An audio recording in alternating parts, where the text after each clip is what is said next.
Good evening, ladies and gentlemen, and welcome to the May 13th, 2025 meeting of the Milton Conservation Commission. Commission members are appointed by the Select Board to implement the rules and regulations of the State Wetlands Protection Act and also the Milton Town bylaw governing the wetlands. We have two issues of formality, I guess. And the first is that we introduce ourselves. And the second is that we invite all citizens, participants, homeowners, interested parties to participate, ask questions, make comments. But we do ask that you identify yourself for the record, since we're in compliance with the open meeting law. So we'll start with the introductions. My name is John Kiernan. Let me read across the top. Steve, can you go next? Sure. I'm Steve Ibis, Conservation Agent. Arthur Doyle, Arthur Doyle, Conservation Member. Philip Driscoll, Philip Driscoll, Conservation Clerk. Charles Bosworth, Charlie Bosworth, Conservation Member. Tom Palmer, Tom Palmer, Conservation Member. and Wendy Garpo. Hi, good evening. I'm Wendy Garpo, also one of the commissioners. And I'll speak slowly because I just saw Hans Van Lingen, and he's Aha. almost on. I'm here. Where are you? He's All right. he's on the second line. All right. Hans, good evening. Can you introduce yourself? Hi, Hans Van Lingen, Commission Member. Great. Thank you very much. And a small adjustment to the agenda. I'm going to call number 9 first. It'll be a very short presentation. And Charlie, can you help me? I don't see Steve on. Yes, I'm here, Mr. Chairman. Oh, perfect. Thank you. Can you just tell us what you're looking for the project at 131 Elliott Street? Yes, I will. Thank you. My name is Stephen Connolly. I'm the manager for 131 Elliott Street LLC, and we're requesting an extension permit for the order of conditions.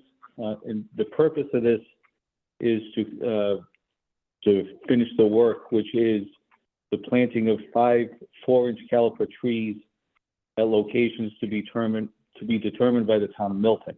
And once we've received these locations, we'll plant the trees, and then we'll return to the commission with a request for a certificate of compliance for the project.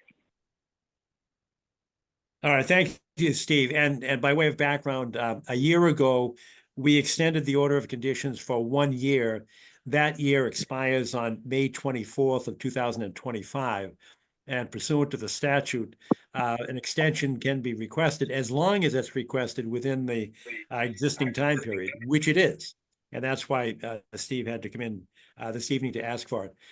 Additionally, those trees were part of a long ago a resolution of an issue for tree cutting at the site. This is the mixed-use development at Central Avenue and Elliott Street. And I think that Steve was working with Chase Berkeley, and I think we have to now get Marina involved, and so we can weigh in on this as to what would be an appropriate location for these trees to be planted throughout Milton. They're not going to be planted on site. There's no room there because of the landscaping plan. These are to be planted elsewhere. We don't have to address that now, but once Marina Fernandez has been involved as director of DPW and still town engineer as well, then we can all take a shot at our suggestions for a location. So this evening, we're only going to vote on whether or not we can extend this for an additional year in order to comply with the Conservation Commission's order to plant these trees somewhere in Milton. Are there any comments, questions, suggestions by commission members or anybody else, abutters or members of the public? Yes. I have a suggestion. Thank you, Mr. Chairman. I'm wondering if it's possible that these 5 trees might be placed in the nearby proximity of 131 Elliott Street, like in the surrounding neighborhood, because I know that that neighborhood really did love and appreciate the large trees that were on that site. And I think that perhaps those immediate neighbors might also appreciate some of the new trees to be placed there instead. I think that's a great suggestion, and maybe what we can do, we don't have to decide that this evening. This evening, we're only deciding whether or not we can extend the order of conditions for another year. But Wendy, my suggestion is that you correspond with Marina Fernandez. Take Okay. suggestions from members of the public, but certainly from Conservation Commission members as to appropriate locations. And then we can put this on the agenda for next month as to the actual locations. Okay, Is that acceptable to you? absolutely. And Marina Fernandez, is she the new environmental coordinator for the town? No, she is not. She is the director of the DPW and she is the town engineer. My apologies. Still acting. She was the town engineer and still is until replaced, but she took the position that Chase Berkeley had Chase's place. previously. Got it. Okay, All right. And she's accessible and responsive, and I'm sure you'll be able to coordinate very quickly with her. Great. Any other comments or suggestions? Questions, members of the public? Hearing none, seeing no hands raised. I'll make the motion myself to extend the order of conditions for an additional year, which will go from 5/24/25 until 5/24/26. Is there a second to that motion? Second, Mr. Chairman. Thank you. Any discussion? Roll call vote. Arthur Doyle, how do you vote? Yes. Tom Fallon? Yes. Wendy? yes, Hans? Yes. Charlie? Yes. And I, John Kiernan, vote yes as well. So that's unanimous. Thank you very much. Thanks, Steve, for appearing tonight. Okay. We'll be back in touch with you. Yeah, Next on the thank you, and agenda is thanks for number the- one, which is Milton Neponset Estuary Survey Project. This is a presentation by Apex Environmental. Thank you, Mr. Chairman.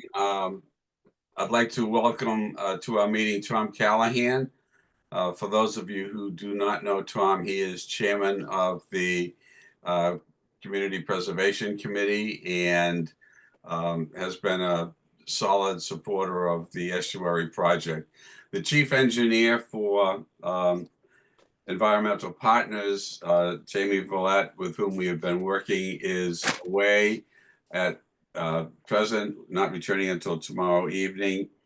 So she will not be with us. So what I'll do is give a brief review, and then if it's all right, turn it over to Tom for any questions, and then I'll elicit a couple of pieces of information from him.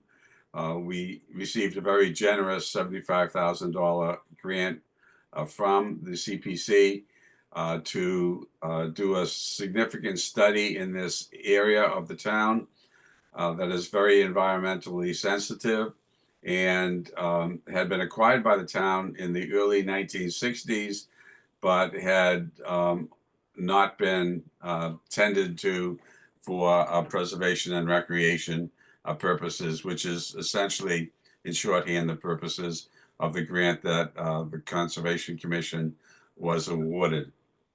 Three major steps have been accomplished through the grant. One, the entire 33 acres has been thoroughly surveyed.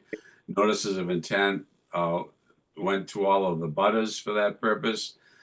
Second, it has been staked, and notices of intent went to all of the immediate abutters for that activity as well. And the engineers have been drawing up a proposed set of plans for the use of that area in three contexts.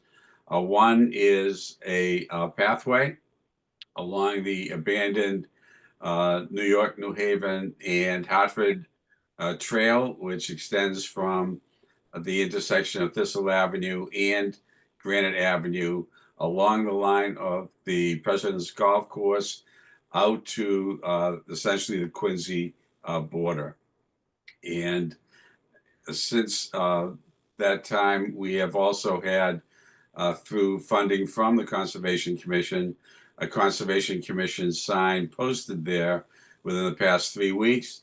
and at 2 other locations in the area of concern with respect to this particular project. The second area of activity would be the abandoned road from the end of Riverview Avenue extension out to what's called Black Rock. And the Milton Quincy line runs across that about 2/3 of the way out to Black Rock. Tom, so that you know, we have had a working group in the past among not only departments in towns such as the DPW represented by Marina, but we have also had engaged with us the chief engineer for the city of Quincy, a member of the Quincy Conservation Commission, a member of the Quincy Planning Board, and a natural resource officer in the city of Quincy. The land on the other side of the line in Quincy is not owned by the city. It is owned by Blue Cross Blue Shield. So we have diligently been in contact with them and obtained permission to do the siting and surveying along their property as well. Our hope in the future is to have a trail. I'll send you under separate cover a photograph from January 15th. It shows you in the snow how heavily trafficked that area is even in the dead of winter. Mm. And then there is a second conservation sign nearby that at the end of Riverside Avenue. The third area is at the end of Thistle Avenue, where there is an entry that has a gate on it to what's called the canal, which was dug probably as part of the quarry trade in bringing stone out to Mount Hope Cemetery in Boston. That is a trafficked area with respect to fishermen, and we're looking at ways to mitigate the traffic to preserve the marsh, because the marsh suffers due to the Baker Dam. Ordinarily, if that dam was not in location, silt coming down from the Neponset River would replenish the salt marsh, continuing to make it a very healthy estuary. The dam prevents that from happening. The only silting takes place with a small residue that comes in on high tides. And we hope to have trailing in that area as well as an opportunity for a canoe and kayak launch site, a couple of parking spaces. And again, there is now a Conservation Commission sign at that location. We hope to have this finalized very, very shortly. We'll have a working group meeting later this month, and then do 2 things. And we'll need your advice on both of them, Tom. One is to file a report that we owe to the CPC for this particular project, and getting an idea of how you would like that report prepared and presented would be very, very important to us. And secondly, the possibility of entertaining an application for the first of the 3 activities, which we've designated as the trail from the Granite Avenue, Thistle Avenue, out to the Riverside Avenue extension. So that's a brief overview of the work that's been conducted there. We have a whole series of maps and supporting information, and Tom, we can get that to you and any other parties that are interested in it. We'll also be having a public hearing in the site like we did last 2 summers ago, which the CPC had members attending, along with members of the neighborhood and members of the Conservation Commission. So at this time, let us give you an opportunity to ask any questions that you may have of us. Thank you, Arthur. Thank you for that update and briefing, and congratulations to you and the commission members on advancing this forward. We were very proud unanimously, and I have to call out Wendy. I proudly serve with Wendy on the CPC, the Community Preservation Committee, and but the members were unanimous in supporting this project, and we're really excited. The site walk was very much appreciated, by the way, and for those of us, I've lived here 30 years and hadn't been out to that part of the marsh, so that was really educational and really helped put place this in Milton, and also place this in terms of its importance to the estuary and to the region, even with in partnership with Quincy and Boston's efforts as well. So I don't have specific questions. I applaud you on your work. We do have a deadline of May 30th for the initial eligibility applications. And so we'd encourage you to get an eligibility application in. That is a first round for those members who might be unfamiliar with our process. Wendy certainly is very familiar with it, but we do a two-stage process where we invite eligibility applications, which is pretty simple, straightforward application, just to determine whether a project may or may not be eligible given the CPA guidelines statewide, that can only be spent on open space, parks and rec, affordable housing, and historic preservation projects. So this undoubtedly would qualify your work in this area, but it is an important stage of checking the box there. And then our final application, once you're approved, eligibility is approved, would be due September 26th this year. So you have some time over the spring and summer to put that together for our consideration in the fall and into the winter. And again, we would make recommendations again to town meeting next May. So, but yeah, I think the work you're doing there is great. Obviously, it's a 9-member committee, and we'll all weigh our applications, and we do have limited funding. About $1 million is available this coming year, but that's kind of where we're at. Thank you, Tom. Would it not make sense for us to have a report to the CPC prior to submitting an application? I think yes, I think you could do that simultaneously. I think you could include the report as part of your eligibility application. I think the committee, Wendy, I mean, I know Wendy's on both committees, but to me, I think that would be very helpful, so that do it just simultaneous with the application. We try to make it user friendly as much as we can. We know we're all volunteers here, so I don't think you need to worry about getting it in advance of the application, but a simultaneous report / eligibility application, I think, would be very acceptable. That's very helpful. Thank you. Much appreciated. Maybe we ask if any members of the commission have questions of Tom or about the project in general at this time. I have a question, but it's probably more to you, Arthur, in terms of readiness for a joint meeting, because it sounds like, Tom, you would support a joint meeting, Conservation Commission and the Community Preservation Committee for the public. Arthur, do you have any kind of timeline for when do you think that could take place? I would think June or July would be ideal, but that depends upon people's vacation schedules. We had the last one in the summer, and that one seemed to work out okay. Maybe Tom and I can put our heads together with you, John, and come up with a date and have a joint meeting of the CPC and the Concom with the respective postings.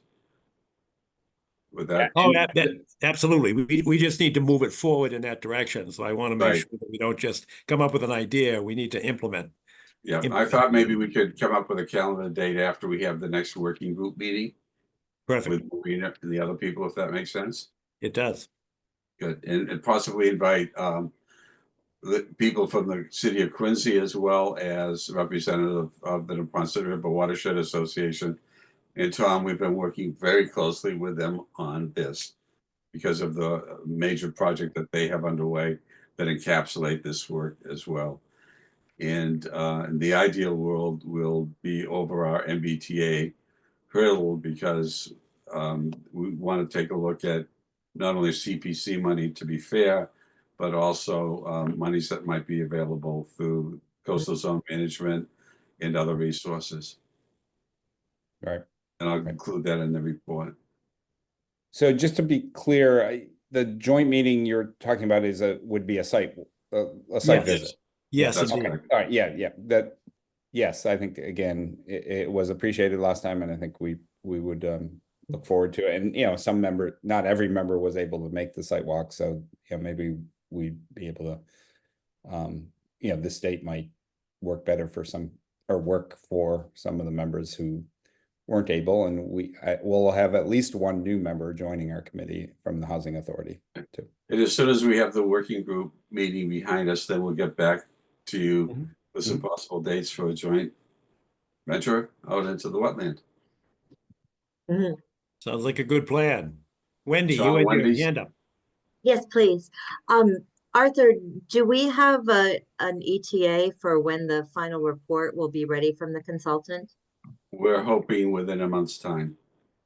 And that would include the cost estimates for the proposed work. Um, and is the consultant, my understanding is the consultant would be able to join us for that site walk? Is that the case? We can ask them. They know about the May 30th deadline for putting in an initial proposal for the CPC, which is why we want to have all of the cost estimates in advance of that. Because the application form does require that we indicate a cost estimate. Speaking of cost estimates, Tom, would you be willing to share with the commission the concept of the CPC bonding so that the committee might be able to fund larger projects? Yeah, great question, Wendy, and great prompt for me to do that. The Community Preservation Committee recently, along with town staff, the town treasurer, the town accountant, and the town administrator, met with Stuart Saganor, who is the executive director of the statewide nonprofit Community Preservation Coalition. They provide support. Milton, like most of the CPA communities that have adopted CPA, are members of the coalition, and they provide a lot of support for us as a local CPC, technical assistance, a connection to other communities that have passed CPA. Anyway, Stuart came to us and did an excellent presentation on bonding. Many of the towns, over half the towns that have passed CPA, have bonded based on the CPA revenue stream. So essentially taking out a bond, dedicating a portion of the CPA revenue stream towards paying off that debt service over time. But as Wendy indicated, it does allow us to consider potentially larger projects. Now, of course, we don't want to bond so much that we have no discretionary money every year to do new projects that come before us. So we have to be careful with our bonding decisions, but I think Stuart, if I can speak for myself, I guess Stuart reassured us that the challenge of bonding is not so much a big mountain to climb, that many towns have done it. There is expertise in some of our surrounding communities. It was great having the town treasurer and the town accountant and town administrator there, because I think they asked Stuart some really good questions, and I think they walked away feeling reassured that Milton could indeed do this. So we have not made any commitments to bond this year or in the future even.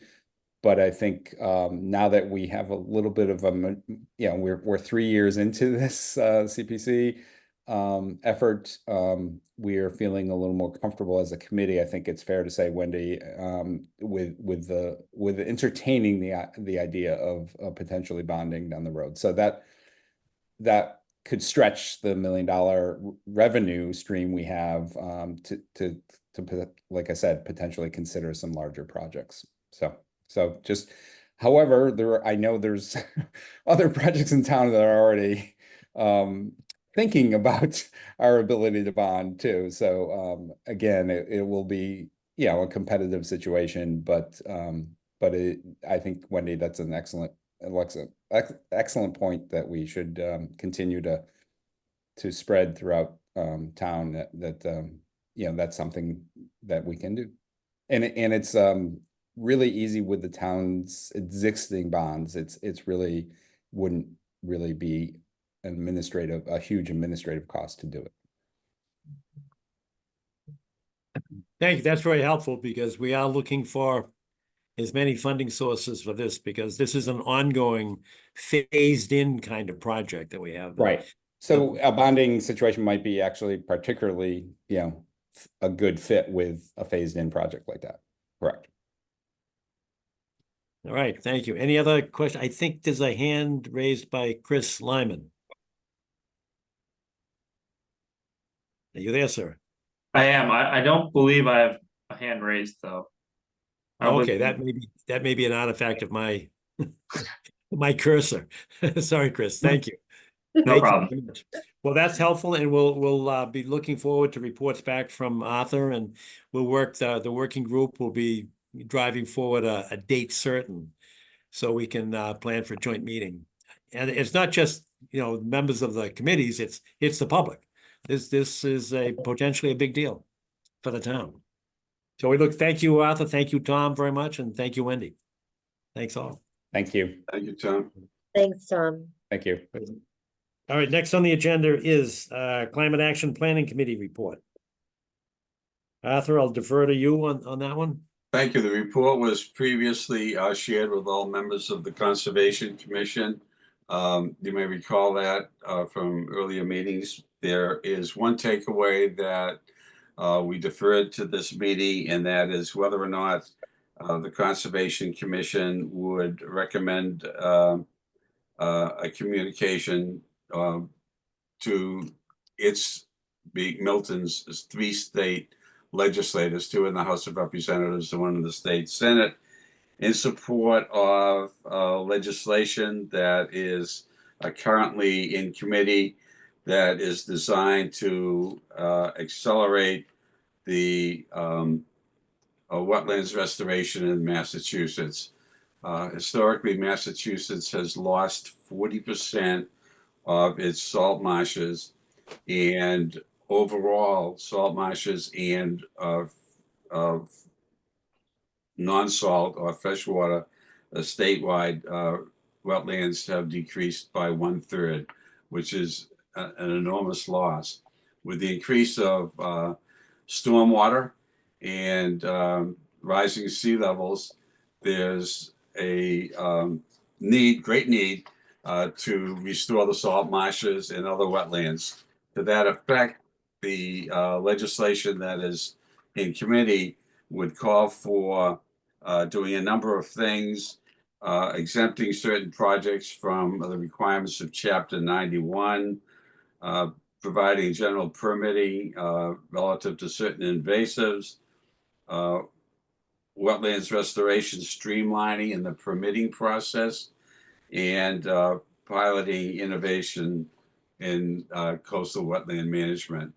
So the question before us as a carryover is whether or not the commission thinks that it ought to send a communication to our 3 legislators supporting this legislation. And again, the impact is to streamline coastal restoration in the permitting process and accelerate the work that needs to be done.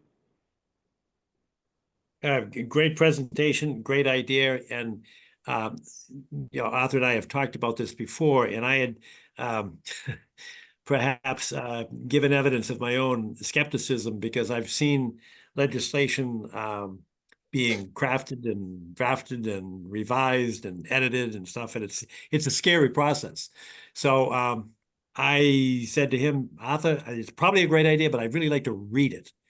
And Arthur was good enough to send me the bills, the Senate bill, and a couple of summaries from the, I think it was from the MACC. And it was actually a very easy read, and it's really straightforward, and it narrows the permitting process, and it tries to eliminate or at least limit the bureaucratic obstacles in the way of permitting wetlands restoration. And I was much impressed, and I will fall on my sword on this because I should have immediately sent it to everybody. And what I suggest is I'm enthusiastically in support of us passing a resolution asking our legislative representatives to support this. And I went into it as a cynic, and I came out as a true believer that I don't see any downside to the legislative proposals. It's to streamline and make easier the process of getting permits to do exactly what our mandate is, and that is to protect and enhance the natural resources. My suggestion is that we all read it, and I will endeavor to get that out to you tomorrow. But so that there's no delay on this. I don't know, the legislative process is lengthy. So I think we'll have time, but what I suggest is that if I can get this distributed to everybody, this that I'm talking about, the actual legislative bills, and then the synopsis from the Mass Association of Conservation Commissions. If everybody has a chance to read that, I think tonight we're going to schedule some site walks, which for the public's benefit, those are public meetings. We could actually, if everybody was in agreement, we could vote to pass a resolution at our next meeting, which will be less than a month from now. I don't know what date it will be, but that's my suggestion, unless people have already seen it. But I was much impressed, and I would endorse Arthur's suggestion that we do pass a resolution to support it. Has anybody else seen it? I don't know if Tom or Wendy or Hans or Charlie, if you've seen the bills. No, but I would vote for it on the word of you and Arthur. I bet Steve's seen it. Sorry, I've just been too busy these days. No time for light reading, right? Exactly. Although I would like to see it. Yeah, I think due Very diligence much. suggests that everybody actually put their eyes on the bill. Yeah. I don't know if anybody else, Hans or Charlie, have you had an opportunity to see it? I have not seen it. I have not. Okay. All right. Yeah, I think it's a worthwhile read. It's actually pretty quick. And I don't suggest that for purposes of delay. I think we could actually move this along pretty quickly if we put it on the agenda for the site walk, which will be probably within a couple of weeks. Any other comments or suggestions or members of the public that would like to ask a question or weigh in? It actually makes sense because one of the problems with the big projects for, as an example, restoration of marsh, it's a regional effort. So the marshland that Arthur and Tom Callahan were just talking about, we've got a private landowner, Blue Cross Blue Shield. We've got the city of Quincy. We've got the town of Milton. And right across the river, it's essentially the same marsh area as the city of Boston. So we've got right there, you've got, different permitting avenues. And that's one of the problems that the sponsors of the bill saw. It's a mess because you've got, engineering department for the cities, you've got planning commission in the metropolitan area commission. We've got all kinds of different entities, and sometimes that creates inconsistent results. This is an Right. attempt to streamline it and make it a single permitting process, which seems to make sense to me. But again, if you read it, it's a pretty quick synopsis and you can see it, and I think it'd be a worthwhile read for you. All right. So is there a consensus? I don't think, we need to vote right now until we see it, but if we can just continue this discussion until our next public meeting, which will be the site walk, we can get the data out to you, take a look at it, and we can vote it at the next meeting. I think that'd be very, very Sounds timely. great. Good. Okay. All right, good. So we'll continue that. Thank you very much, Arthur, for that. And Arthur has been the driving force on this. All right, next on the agenda is number 3, Certificate of Compliance, 21 Low Circle. Mr. Chairman, I received Yes. an email this morning. This applicant would like to move to June 10th meeting. They have a family emergency. Understood. Thank you very much. So we'll put that.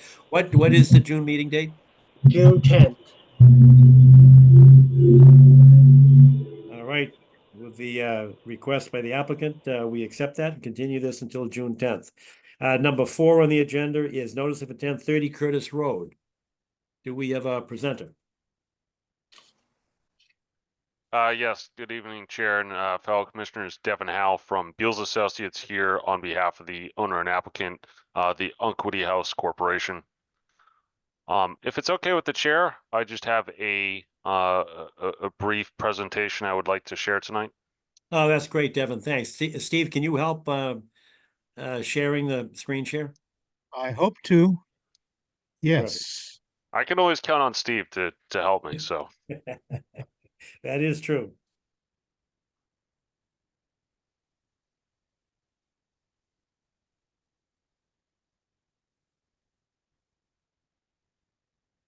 While Steve gets it going, so we did file with Mass DEP. We have received a file number for this notice of intent 046 0650. I sent an email to Philip this morning with that confirmation, as well as the green cards. Okay. Great, thank you. Are you trying to share now?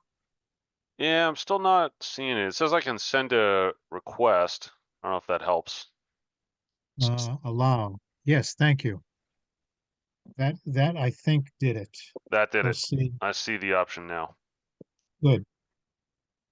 Good. So Excellent. as has been stated, we filed a notice of intent for the Unquity House, which is located at 30 Curtis Road. There we go. Just get my laser pointer up here. So the property itself, the Unquity House, it's located right on the Mattapan line. The Neponset River follows right through here, which is the dividing line between Mattapan and the town of Milton. On the left-hand side, you have Blue Hill Ave, Curtis Road, which kind of loops down to Elliott Street.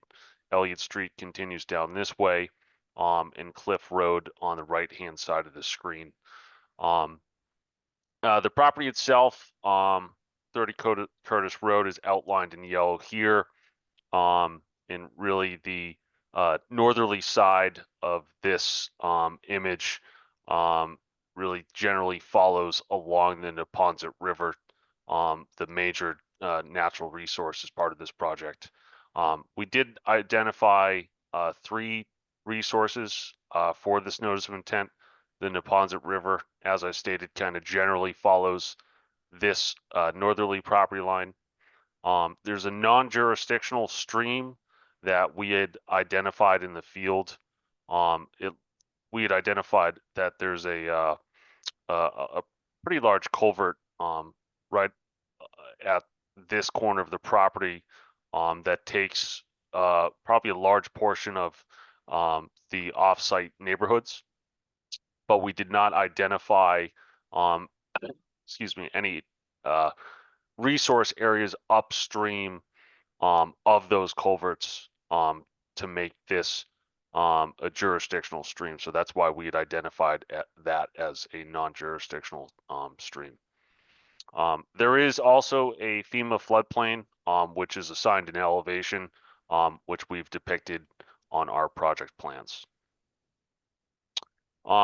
So the reason why we are filing for a notice of intent is really to repair some erosion that we've identified on the property. The first work area is located right here, kind of circled in orange. It's located right next to a service area. And what I've done on this slide here is included some photos that I can't recall if we had, as part of our informal meeting with the commission, walked over to this area, but along this existing edge of pavement, there's some pretty significant erosion that's occurring. So this is looking westerly towards this parking lot here from down in this service area. So you can see that erosion kind of follows and continues along the edge of the pavement until it kind of looks like a portion of the water may spill towards a catch basin that's located within the service area, but primarily there's just a lot of erosion. The reason for that is there is no curb line here, and that's what we're looking to establish within this first work area, is to install new Cape Cod berm on top of this existing impervious, so there's no increase in impervious surfaces, to make sure that this water, as it falls along this edge, is directed into this catch basin without causing erosion. One thing I would like to note is that the commission expressed some interest in water quality. This property built, I want to recall, about 40 to 50 years ago. Lack of stormwater management, other than it was really catch basins connected together to the outfall. So no water quality treatment as part of this existing development. So what we're proposing to do is retrofit this catch basin, remove it, and install a new water quality unit in its place, which would provide treatment where no treatment exists today. The second proposed work area is located on the eastern side of the building, again outlined in orange here. When we were actually first brought onto this project to help the owners and applicant, I had crawled under the fence here through a large portion of erosion, which is the result of a collapsed culvert, just to try and see if I could find where the culvert was collapsed, if there was any indication where the pipe actually was underneath all the debris up here. And that's when I noticed that there was a large amount of trash and debris piled up against that fence line. You can see it kind of extends. This is the non-jurisdictional stream up in this direction. So that fence line is generally right along the property line, and that embankment is just, it's full of trash. So what we're requesting permission from the commission is to number one, repair the collapsed culvert. It's for a elderly housing facility such as this, that's an important aspect and safety concern that we want to make sure that we can get that repaired before, you know, a sinkhole or something like that forms and could be a trip hazard to the residents. The second thing that we are requesting is to remove all this trash within this embankment. Be a good steward that we identified this big issue here, and rebuild it with riprap, provide that stabilization along the Neponset River.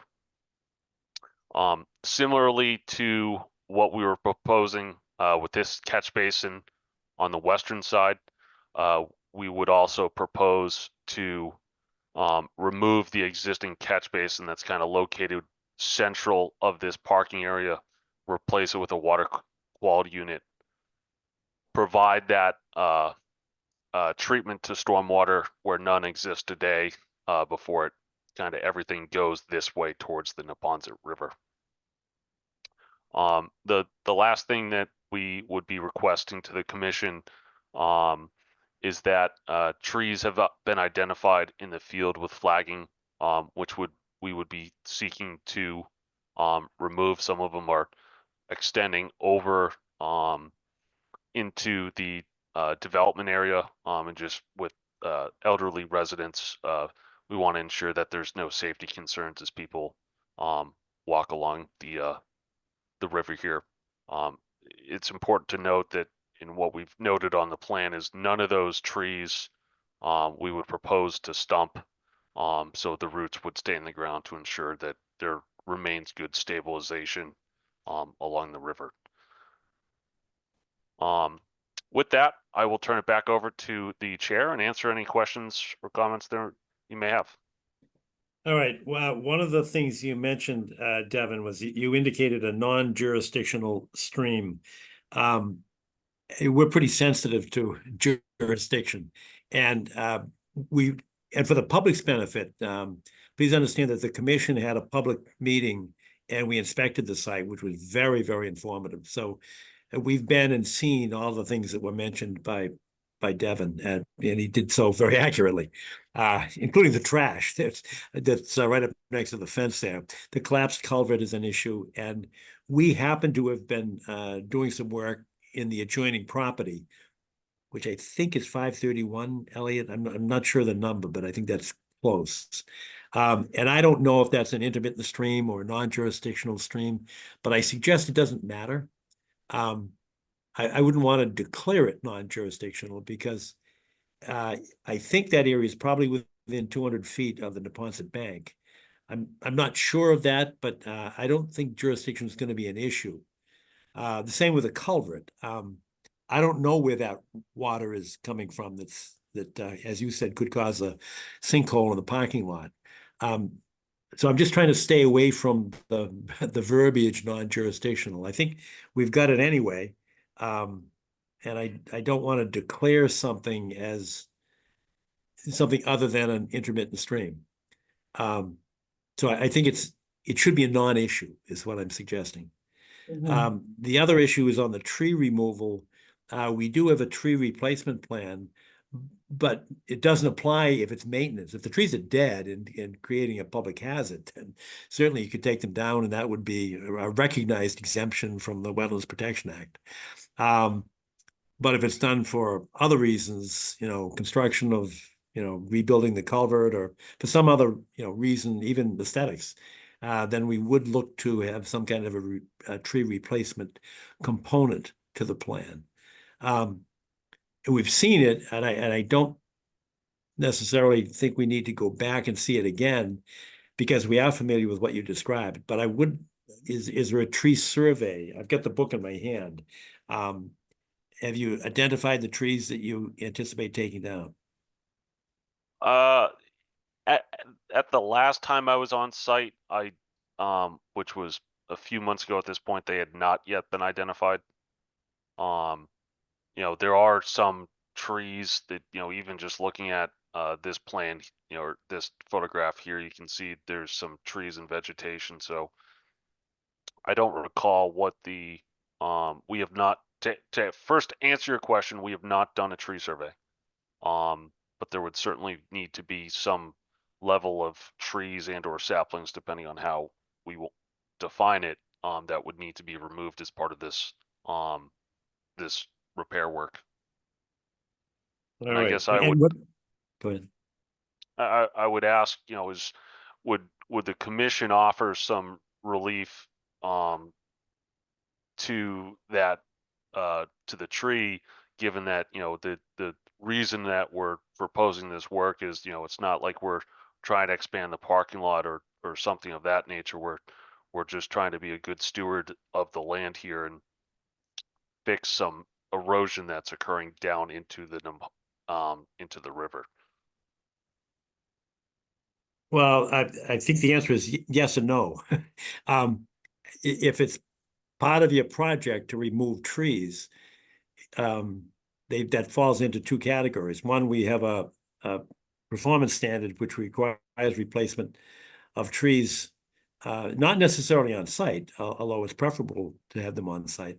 And it's basically to replace the sum of the circumferences of the trees that are taken to be replanted. Now, obviously, if you got to take a big tree, you have to have, you know, 2 or 3 small trees to be replaced, and we calculate that at $500 per tree.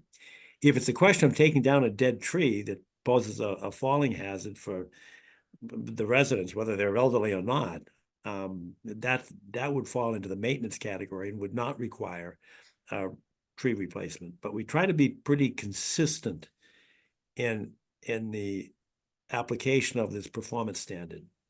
So I think the answer to your question is, if they're dead, you can remove them. If they're not, and it's part of your plan to, you know, even though it's a great plan, by the way, because we've all been there and saw it, and I think there was a general consensus that this is a pretty good idea, particularly fixing the culvert, which leads me to a question. And that is, at the end of the meeting that we had on site, there was some discussion about some state grants that are available for culvert repair. And I didn't know if you had any success in finding that. Because I did mention a cost, you know, $500 per tree that you're replacing. So we are sensitive to costs, but I was hoping that you were able to find some state or even federal grants to assist in this project, because it is a good project. We have not been able to find anything. I just would also, I'd be remiss if I didn't state that, you know, we think we've, you know, understanding the position on the trees, there is also significant cost associated with these water quality units, where, you know, we may be only talking $5,000 to $10,000, say, of curb replacement along this edge of the pavement. The water quality unit itself, those are running about $25,000 right now, each. So in water quality units alone, we're looking at about $50,000 worth of financial burden to, you know, this HUD financed project. And, you know,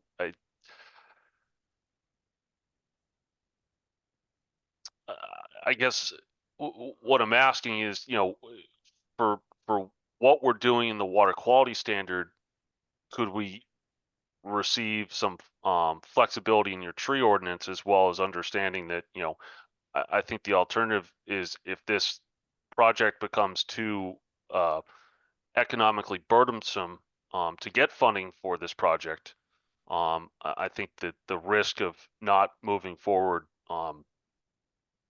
with this is it's a bit of a concern. Well, I don't mean to be unsympathetic, because I am, you know, sensitive to costs, and I know this is a not-for-profit organization, and it's, you know, a valuable asset to the town of Milton. But I'm not persuaded by saying that enforcement of our tree standard, which we try to do uniformly, it would be a reason to stop the project. I'm not sure that's a persuasive argument with me. It might be with some of the others, but I don't think it's a big ask to stay in compliance with our tree policy. And as I said, if it's public safety, that's a no-brainer. Then the tree should come down. I mean, if it's in danger of falling down and clunking somebody on the head, then we're with you. Well, I guess if the chair would allow, you know, the other consideration that we had, you know, in the whole reason for this slope repair work is, you know, we're uncertain on the extent of that trash extending up along the edge of the embankment, and we just, right now it's the retaining wall is the fence line. So we had, we had viewed that as another safety concern, and that's what's necessitating some of the trees. I think if we separate the two issues where we're doing the slope work, which is, to what degree it's a public concern, I'm not sure. But we think it is of a public concern to rebuild that embankment. And certainly if there's trees that are alive outside this area, I think it would be fair that those would need to be part of the tree replacement. I guess that reinforces the need for a tree survey, so we know what you're talking about. Yes. But I'd like to hear from other commission members, because I don't want to put form over substance, but what I do put forth is that we need to be uniform in our application. Because we get applications from, non-governmental organizations, from schools, from hospitals to churches. We try to be good to everybody, but we try to be uniform with everybody. I don't know. And Wendy, I know your hand's not up, but you're a tree person. So what do you think? Thank you, John. I agree with you. I think that consistency is really important in us implementing our tree policy. And I also I think maybe this conversation might be premature since we don't know how many trees that we're talking about. Anybody else, thoughts, comments, questions? Yeah, John, if you don't mind, I have a question for the design team. Is what make and model of the water quality unit you're proposing? It was a Storm Scepter 450i, so one of the smaller units. ones. Yeah. Okay. Well, those ones are on, those water quality units are on the less expensive end of precast water quality units. So at least you didn't specify the most expensive one. We have heard some pricing come back on. We've recently had to use some much larger units, and those were up in the $80,000 range. So it certainly has a range on it, and depending on the type of treatment you're looking for. If it's okay with the chair, I think we can certainly do the tree survey. I don't want anyone to think that we don't want to do it. Just for clarification, what is the DBH on the trees? What is that's diameter at breast height? Yeah. Is that what you mean? Yes. That's what it is. But we actually, the way we adopted it, we actually went with circumference at breast height. Although Okay. everybody always, when we're talking, we always say DBH. And a lot of the plans show that. It doesn't matter mathematically. I have a tape you can replace DBH that or CBH. I have a tape that measures circumference, so it's easy enough. Yeah, it's easier than coming up with a caliper, at least in my brain. I got a tape measure, but I don't have a caliper. And the other thing, diameter is sometimes difficult when you've got some misshapen trunks as to, if it's more oblong or egg-shaped than it is a circle. So Yeah, circumference is easier for us. I won't bore the commission, but we were recently measuring a tree where it took 2 people to get around the tree. So we were not looking to remove it. Let me be clear. Good. Yeah, I bit my tongue on that one.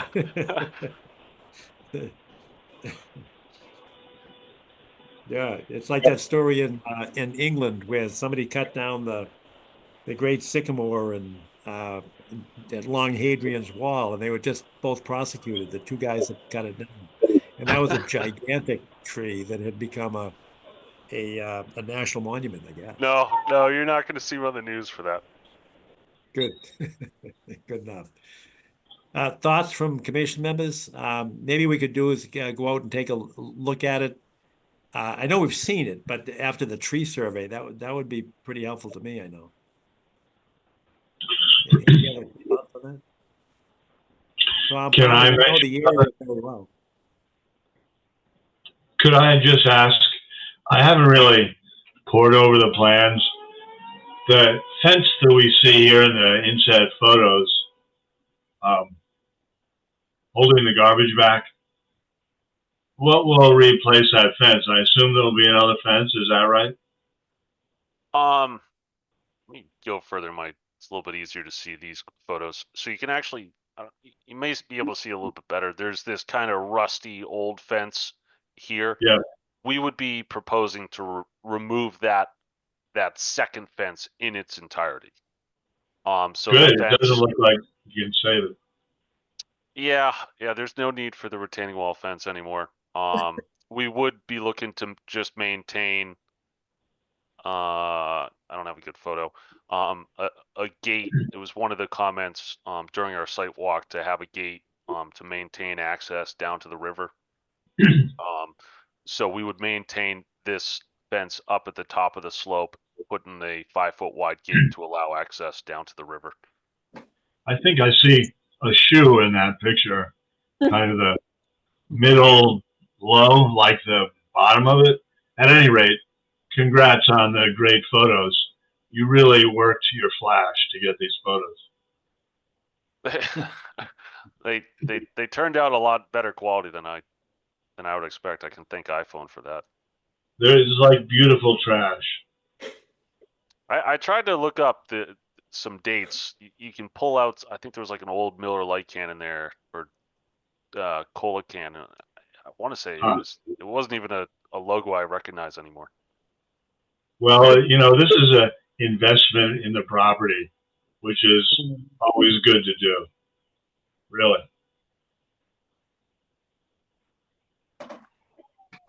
Any other thoughts, comments? Wendy, your hand is up now, I see. Yes, thank you, John. Devin, you just mentioned about possibly having access to get down to the water. Is that in the context of when you said that, was that for you and your team, or was that to actually facilitate access for the residents of that community? I wouldn't expect it to be for the residents of the facility. This would just be a gate for long term. If, you know, for example, someone needs to get down here and, you know, if the commission approves the project, and there's a new culvert down here, to be able to get down there, inspect the culvert, maintenance, that kind of stuff. So I wouldn't say it would be, I would not expect it to be used by the residents. I know certainly not in its current state, but I know we had sort of done a little brainstorming and visiting when we were there for the site walk. But do you think that there's enough land there that if funding were not an issue, that there might be able to be some access down to the water itself? I don't think it's a, I had a discussion with my client on it. It didn't seem like it was something that in the short term, there was much interest in trying to get that access down. It may not look like it, but there are some topographic issues just getting down here. And the river does, you know, there is some bare ground here, so I'm not sure how high that water can come up. You know, we've obviously mapped the, you know, the mean annual high water line, but we wouldn't want to put you know, a gravel path or something like that right along the kind of the velocity zone of that river Mhm. and then have it get washed away. What about something like terracing to get down to the water? Again, assuming that cost was not an issue. If cost was an issue, I can assure you I could come up with some engineering way to get access down there. I think it's just, it really comes down to it just from my conversations with the client, I just don't think it was something that we want to pursue at this time. Yeah, I certainly understand that, you know, when we're looking at the topography of the site, that it is challenging at best, and would require some significant engineering.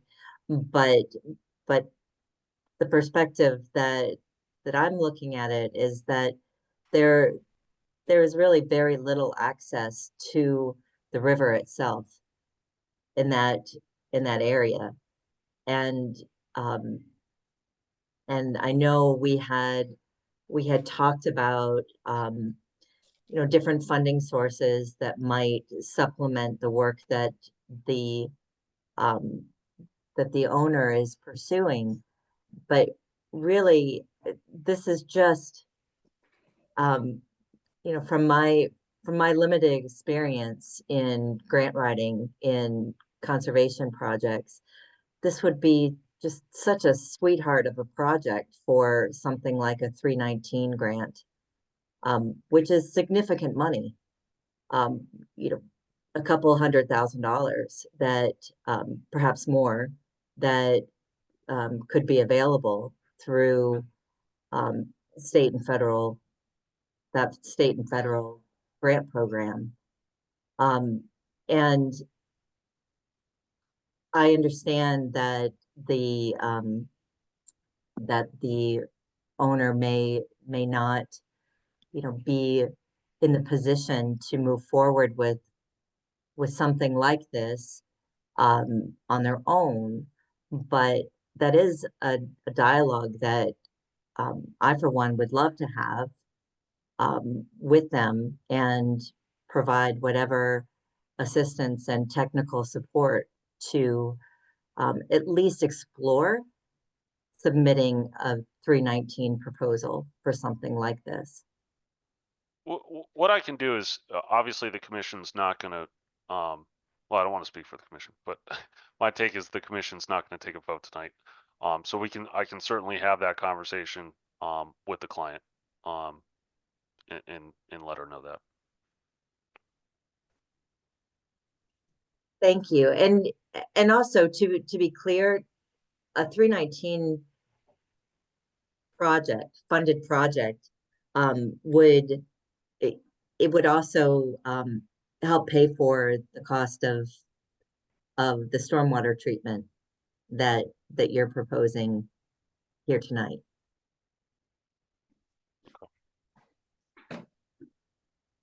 I'm not ignoring you. I'm just writing this all down. And Wendy, that could be a phased plan as well. I mean, just simply putting a gate in the fence to provide, as I understand it now, it's basically maintenance access. But that Right. same gate could be the gateway to a 319 project to provide a walkway along the river. Even if it's not done, you know, this year, it could be done, you know, next year or something. Yes, So that gate exactly. may have more significance than we think. And there are other funding sources too. I mean, this is also you know, the type of project that might be suitable for funding from the Community Preservation Committee in town as well. But in that case, it would just be for the access and the recreation component, but not for the engineering and the stormwater treatment that you're proposing tonight. All right, any other thoughts, questions from commissioners? I don't see anybody, but because of the screen sharing, I don't see everybody. I don't see any hands, any comments from members of the public, abutters or otherwise. I want to just make one more remark, John. Yeah. it's not really feasible to have a linear path along that bank because it's covered with large boulders from all of this property down nearly to Cliff Road, and particularly immediately downstream. It's just a big rubble of large rocks. So unless you completely redid the bank, you couldn't have a walkway. But right at that spot, you could have perhaps a very good overlook, like a sort of a fenced-in benches or something. And there's something similar in Martini Park and off Truman Highway, where a sort of sitting area is perched above the water. I think that could work in that spot, and I really like Wendy's idea to get some more access out of it somehow. But I appreciate it. It might be a long-term idea. All right, planning ahead, I don't think we're in a position to vote, and I would suggest that, assuming we have the assent of the applicant, that we continue this, but not for a long period of time. And I would like to see the tree survey done, and I think we're going to have some other items for a site walk, later in the agenda anyway. So does anybody think that they would like to see the trees that are designated? So if we can get the survey done and fast enough that we can have a site walk. The whole purpose, Devin, is not to slow you down. So we'll as soon as you can do the tree survey, we can get there and check it out. No, certainly appreciate that. How long do you think that would take for you? Honestly, we're in Boston, so whenever the commission wants to do their site walk, I could commit to getting it done before then. One of the reasons I say that is I know the commission's busy. My schedule on weekends is filling up very quickly. So I'd rather get something on the books that works for everyone. All right, well, anticipating we're going to have some other site walks. Let me just read across the screen. Now, you're in the top left, Steve. Are you available or not available on any particular Saturday mornings? And Devin, we typically do our site walks on Saturday morning, beginning at 6 a.m. Right, Wendy? That's late. 8:30, Usually John, 8:30. 8:30, that's 8:30. right. Available, yes, the next couple of weekends, absolutely. All right, I'm available. Arthur just left. Philip? I can't do this Saturday, but any other is fine. All right, Tom Palmer? I'm generally available. Okay, Wendy? Yeah, you're on mute, Wendy. Sorry. Sorry, Philip, but my preference would be for this Saturday, if at all possible. Although I don't want to exclude anybody, but I'm with you, Devin. The summer calendar is filling up really quick, so sooner the better. What's the date on Saturday? 17th. Yes. All right, now just let's be practical. Devin, is that too soon for you? We'll get it done. All right, and Hans? So You're on mute. Saturdays Hans. are particularly challenging for me this time of year through probably the end of June. Okay. I'm Also, coaching soccer and all the games are in the morning. Understood. Hey, take the team with you. Good education. Charlie, how about you? The next 2 Saturdays are booked, but I can always go by the site once the trees are flagged and see it for myself. Okay. So, and Arthur, I skipped you. I went by you on the screen. What about this Saturday, Arthur? You're on mute. You're still on mute, Arthur. It was There you having go. some difficulty unmuting. I have a tickle in my throat, so I've been avoiding you having to hear my coughing. Allergy season. We have a first communion in the family on Saturday, so I think I'd have to pass. That's a big deal. All right, what about the next Saturday? The next Saturday is Memorial Day weekend. Isn't it? Right. Well, that's early, isn't it? Yep. 24th? Yes. It is, yeah. Yeah, Yeah, what's the next Saturday after that? that's June 7th. No, I don't think so. It can't be that fast. May 31st. 17, 24. 31st. Oh, did you say second? Is that what you said, Arthur? Second? 7. No, 31st is Charlie's right. 31st of May is a Saturday. Okay. All right. I'm okay that and- day. Okay, on the 31st? Is that what you said, Arthur? 31st is fine for me. Okay, and Tom, you're okay with that? You're on You're- mute. You're on mute, 31st Tom. is good for me. Okay, Wendy, can you do that one? Yes. All right, great. Han, I said, I already talked to you. But that works for you, Charlie, yes? It does. All right, so let's set it up for May 31st at 8:30 at 30 Curtis. Okay, that good? That was gonna be my only request is I have a event, but it's later in that day, so that works for me. Perfect. All right, good. So we'll see you then, and we'll be able to look at the tree survey and move on from there. That's great. Perfect. Yeah, do we need anything else? Or, because I'd like to be able to, move it if we can for a vote. It's a public meeting. So any other questions that we need Devin to, fill in the blanks, we should ask him now. Hearing none, seeing none, we'll So, continue this. Just really I quick. did ask for any comments from the citizen. Yes, Hans. Just, I think it's worthwhile to consider the value of invasive versus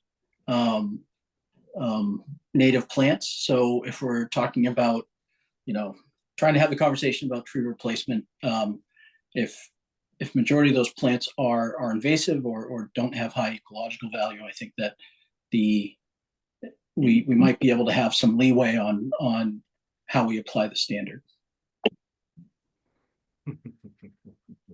Yeah.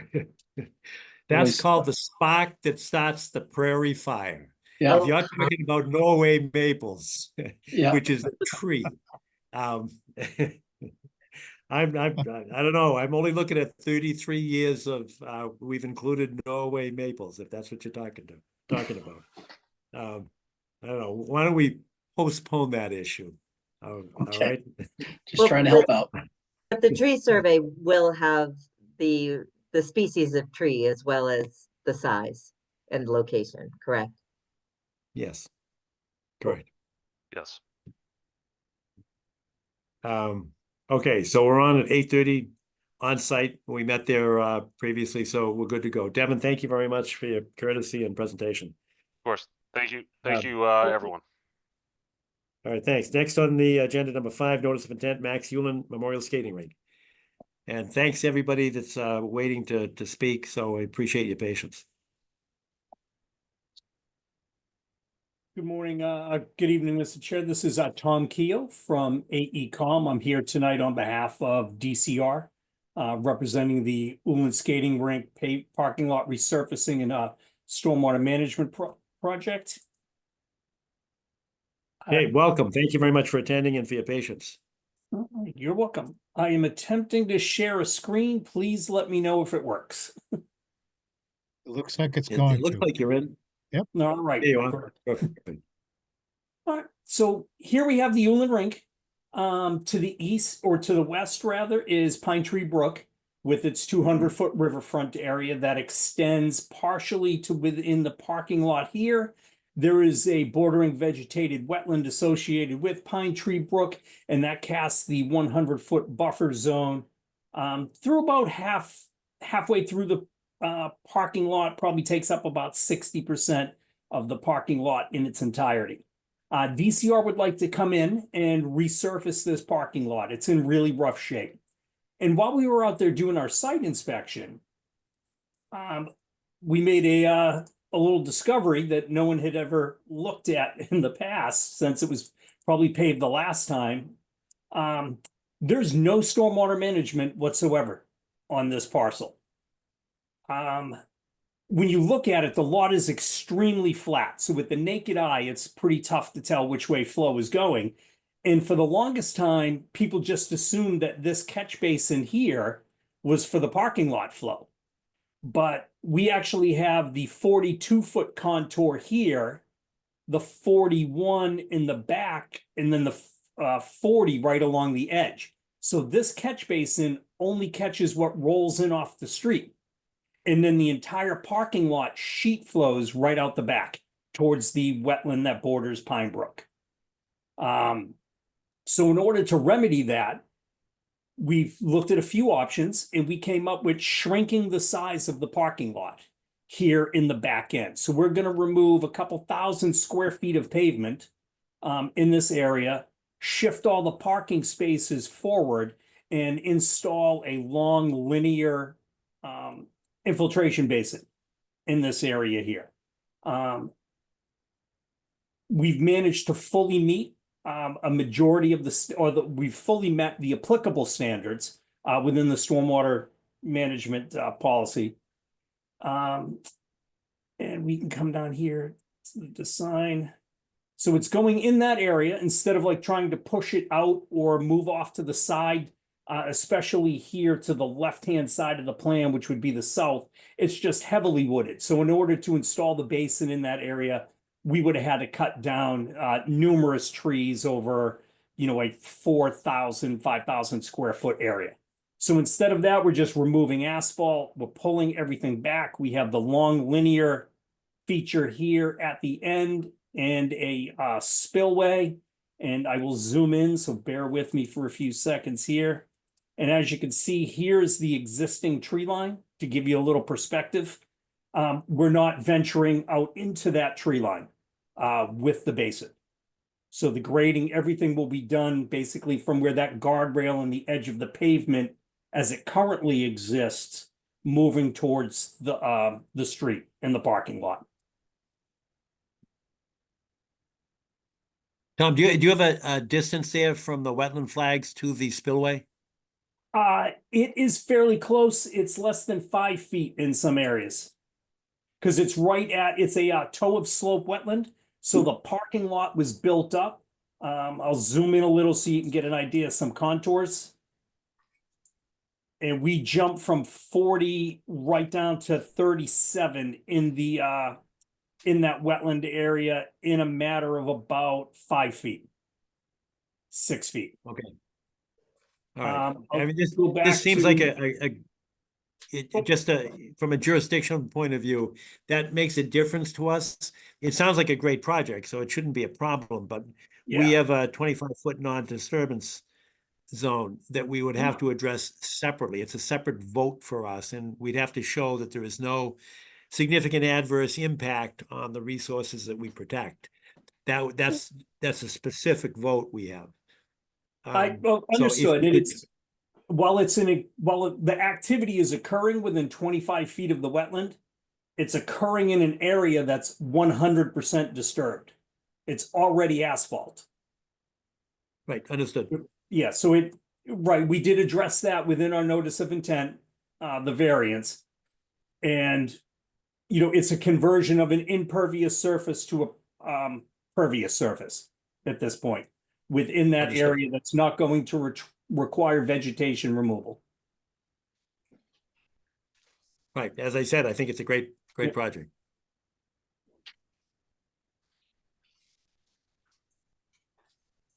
All right.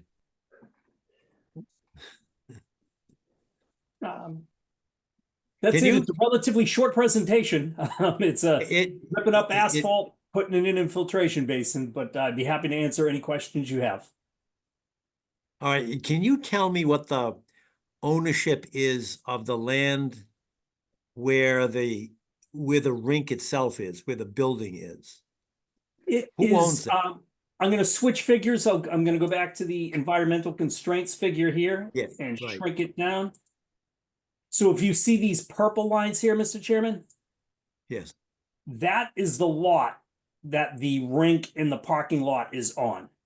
So it's one lot, both sides of the street with Unquity Road cutting through the middle of it.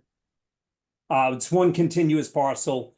It's, I forget off the top of my head, but I think it's 60 some odd acres. And it's all part of the Blue Hills Reservation. Perfect. All right.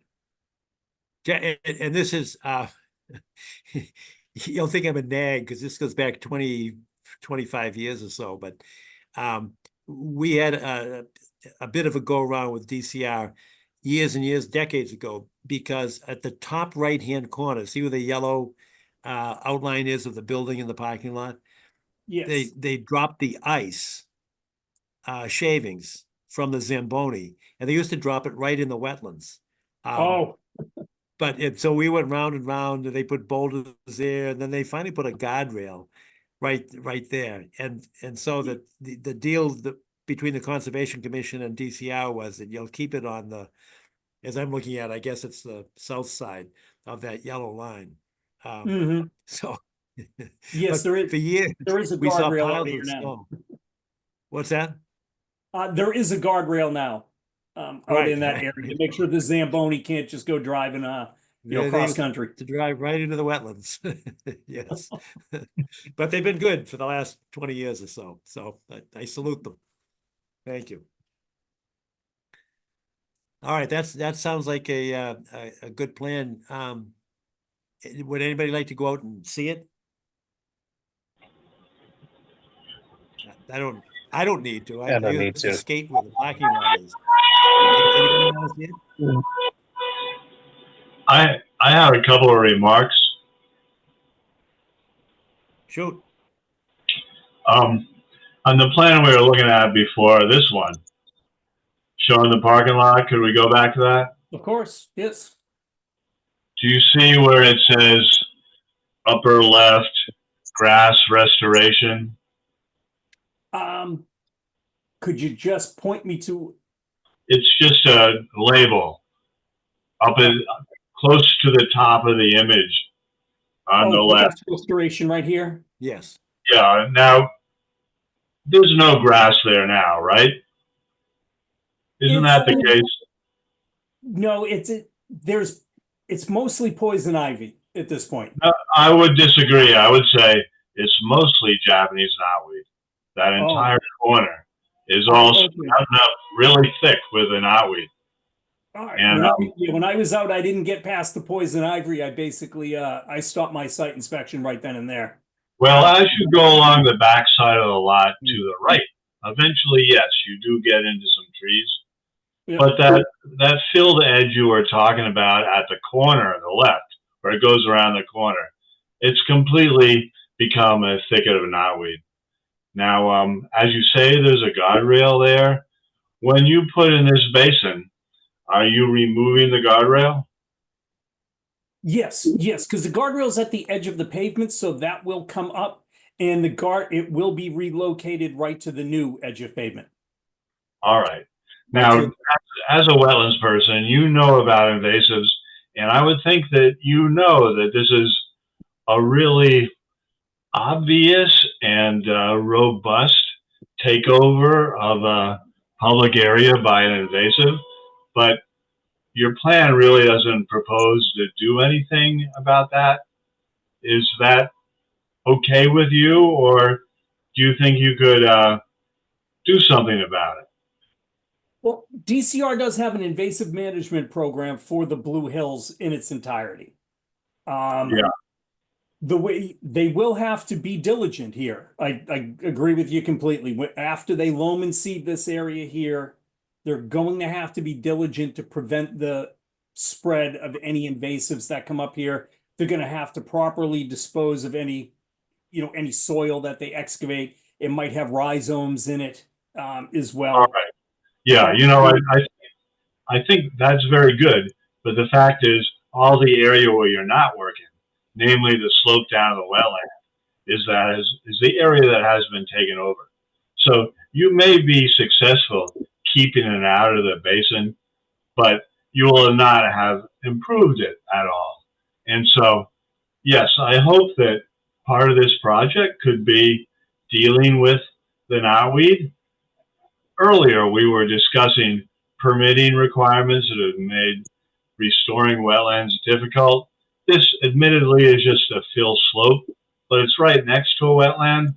And I would say the knotweed is only the second invader here because the Phragmites was here and gone and spread out into the wetland to the north.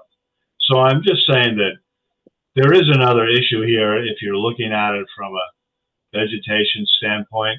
One more comment I have is around the back of the building, you are extending the bituminous pathway all the way around on the backside. Yes. And I think you said in your report, well, that's sort of a safety issue because there's 2 emergency exits on the backside of the building.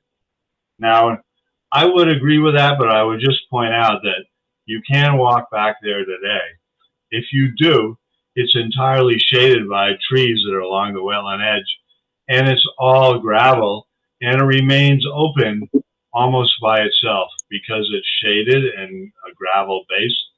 So I would just say that if you're looking for something to save on so you could deal with an invasive species, I'd say it's not really obvious to me that you have to pave this area and back, considering that the footing seems to be good anytime you come out one of those doors.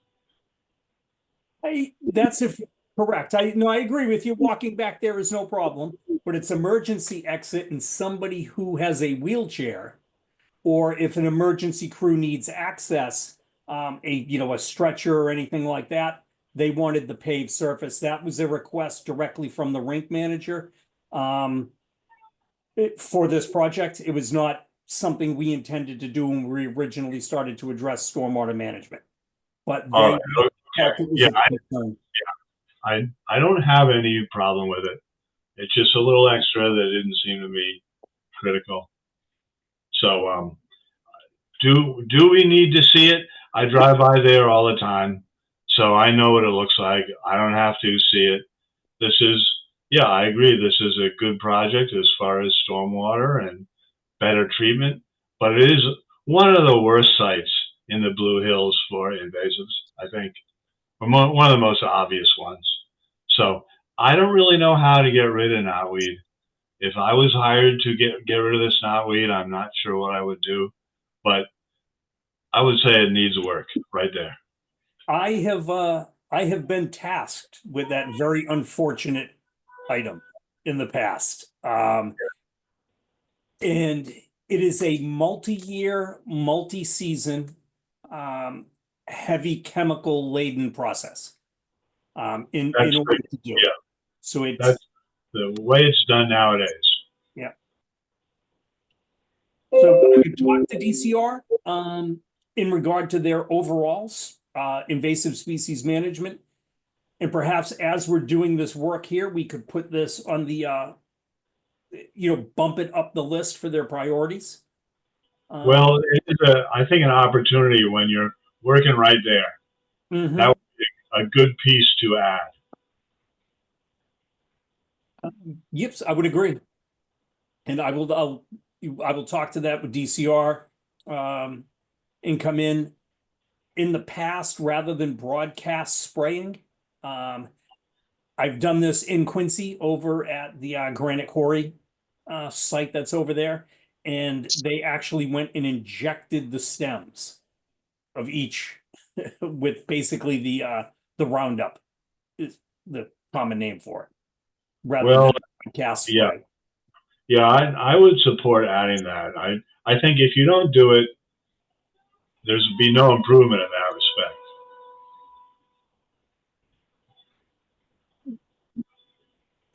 Let's find out, is that doable from your perspective, Tom?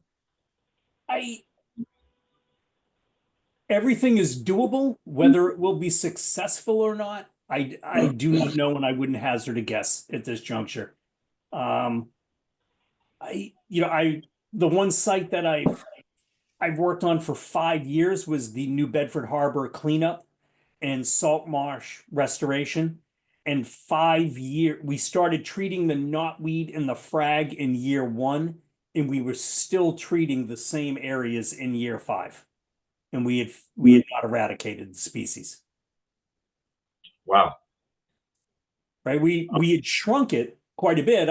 I can't tell you that it wasn't partially successful, but 5 years in, we were not totally successful. Well, somebody needs to advance the science here so it becomes doable. So Tom, what are you suggesting though? Because I don't want to impose some kind of a condition that blows the whole project, because I think it's a good project. Yeah, And if DCR says we can't do it, if they're willing to give it a try, God bless them, and everybody's happy. But if we get pushback, is this a condition precedent from your perspective? I mean, we can attempt. I would hate to have removal be a condition that you have to adhere to in order to get a certificate of compliance, because like I said, I just don't have a lot of faith in 100% eradicating. What I think we could do is have, DCR contact Steve and, work out a plan as part of their, like the overall Blue Hills and invasive species management, to come out and address, parts of this area here. Because they do have the conservation management plan that's been approved for Blue Hills, just in the a wider scope of things. So they're authorized to do a whole lot of work under the management plan. And invasive species removal is one of them. So I think they could probably work that out with Steve rather than tying it to this particular DEP file number. That would make Well, very good sense. This is Steve.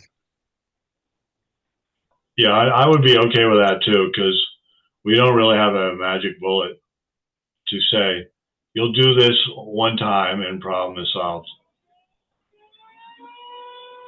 Yeah, we haven't been issued flamethrowers yet.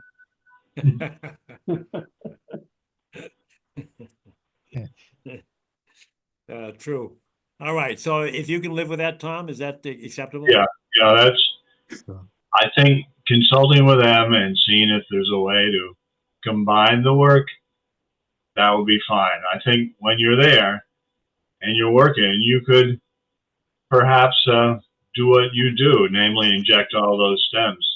Yeah. And how long would that work? How much would you remove? I don't really know, but it would be a start. All right, Steve, have you seen the site? Are you comfortable? What I'm really leading up to is, do we need a site walk? I do not. I mean, I grew up there, so I used to skate where the parking lot is. That's before the building even existed. I've seen the site many times, John. Okay. Most recently about a month ago. So All right. So I don't think we need it, and the wetlands line No. seems to be to a slope, so I don't think it's Yes. an issue of soils or. I'm comfortable without a sidewalk. However, I ask everybody else. Hans, you get your hand up. I don't need a sidewalk. I've been dropping my daughter off there for camp for years. Walked around it who knows how many times. My suggestion on the invasive species side, I would just ask that in the SWIP or either that or in the order of conditions, we have some language in there on contractor maintenance of vehicles. So truck wash, leaving the site, any materials so that any seeds or any of the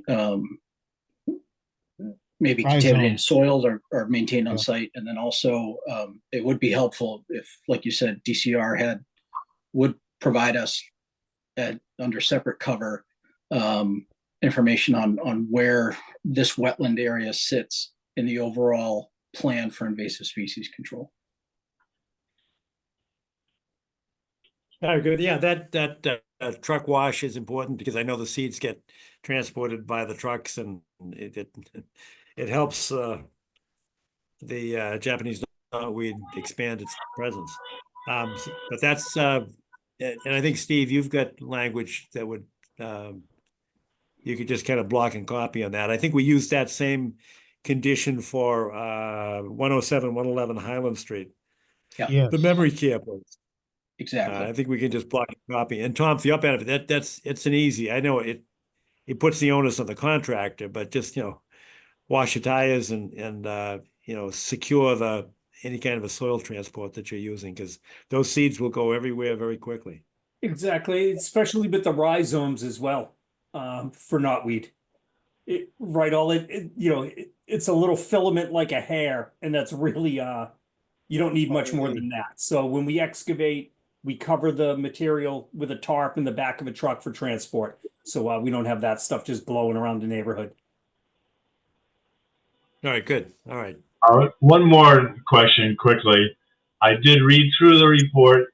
You did the DEP routine for mapping the wetland line, including doing a sample site upstream and one down its slope of the wetland line.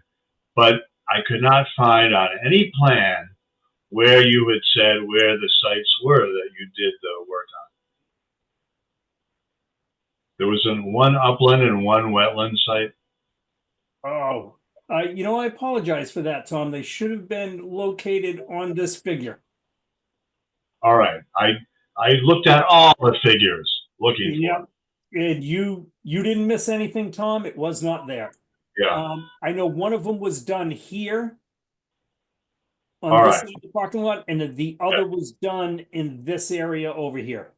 All right. I was just, I thought they were done right. I just couldn't figure out where they were done. Yo, you didn't miss it. That was we forgot to put it on. All right. Thank you. All right. Is that something that, Tom, you think should be put on a plan because we're going to have in our file, the approved plan. So, Yeah, if it's easy, just, it would be, only take a second, I would think. Yeah, where there's no wetland alteration here, Mr. Chairman, so it's not, the top priority where you'd have a wetland alteration and a replication and you're looking to mimic what was impacted. But we could basically just add them to this figure and email this right to Steve. Yes, that would be helpful. that's very good. All right. Any other comments, questions? Hans, your hand is still raised on the computer. I don't know if you meant that or not. No? All right. I can't, because of the screen sharing, I can't see everybody. Anybody else have a hand up, whether it's a commission member or a member of the public, a butter or otherwise? So then, with that said, and with the agreement have a special condition for the contractor to ensure that there's no spread of the rhizomes or seeds for truck washing, and the addition to the plan that we just discussed. Those are and if you don't know, Tom, we do require, I don't know how long this project's going to take place, but we do require that any overnight storage of mechanized equipment, not limited to, but particularly those with hydraulic hoses, there'll be no refueling or overnight storage within our jurisdiction. That parking lot, what's jurisdictional and what's not. So it's important to us that the contractor know of that condition, that special condition, that they don't refuel or store overnight within our jurisdiction. Yep, that will not be a problem. As you said, there's ample room to make sure we move everything outside of the commission's jurisdiction on the site. And the work will be done not immediately, but as quickly as possible, because we have a very limited window of when that rink is closed and when the town wants to use it for other purposes. So we have to get it done this summer. Understood. Well, with those conditions, is there a motion to approve this notice of intent and issue an order of conditions? Second. All right, was that your motion? I didn't make my will. Oh, I thought you did, John. No, I was asking for one, but, Motion. okay, and there's a And I'll second second. to, all right, good. So Charlie made the motion and Han seconded. Is there any discussion among commission members? Hearing none, seeing none, I will take a roll call vote.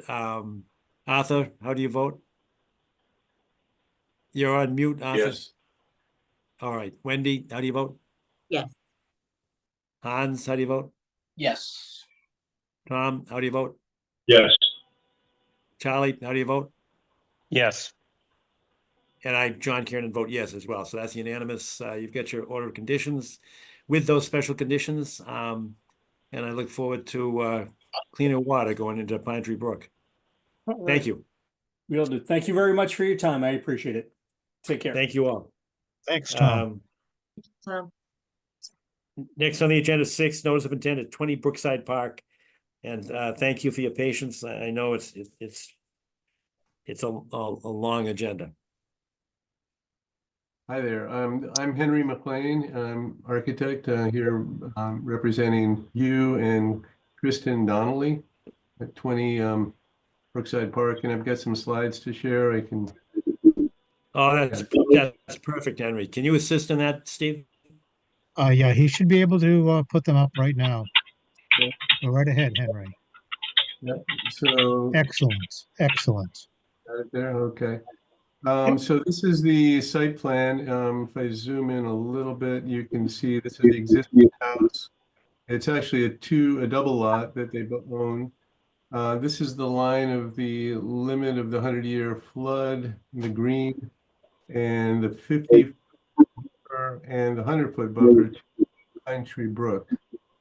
And you can see that the whole house is actually within pretty much that 50 to 100-foot buffer. And we're just looking to add on an addition in this area right here that I can go to the next slide. Right in this area here with a wraparound deck. There is currently a deck there now, which you can see here, which is, and I have some pictures, but this is basically in pretty bad shape and needs to be taken down. It's sort of rotting. And the new deck will tie into the addition. It's a double layer deck, actually, as it steps down a little bit. We just went through a process with the ZBA and were approved for a variance because there's a 20-foot setback here to the lot line, even though there's a lot of open area here and there's a lot here. And if I just go back one slide, this is a look from the town GIS showing the driveway and then the lot, as I say, goes out. This is town property here, but it's all green. And this is, of course, the flood line of that 100-year limit. Again, the existing deck and the existing garage back here. So just going back to the first site there, and then this is the addition that we're looking to do. Let's just go back here. This is a couple of pictures from the site, looking from that area, the northeast actually, northwest. And then the next one gives you a view of that deck and the back entry, which we will keep, but we'll be rebuilding this. There's a look at the tree line here and another view here from looking at both and then back across the front tree there. So again, we're just looking for relief to, I think Steve has been out to the site. We've had the wetlands have been marked. We're excited to be through the ZBA process and if you like, I can show you some 3D views of the house, which are just a view from the front. We're sensitively trying to tie it in to the neighborhood. So the view of the decks in the back and then in front from the house, and sort of the addition sort of goes away from the street view over there. Now, what's going on with the back deck? Can you back up a slide? Sure. So the back deck is currently right here, John, and these are the steps that come up that I showed. This is the driveway back here in the garage. And we're keeping those steps, but we're kind of pulling deck around there. You can see actually the old deck there, and this is the new upper section of the deck and the lower section. The addition actually steps down about a foot from the house just to get a little closer to the landscape. So you can see that with the 3D views. And there's the step down there. Yeah. Ah, yes.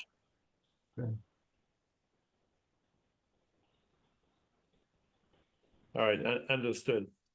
And can you show us where the erosion controls are going to be?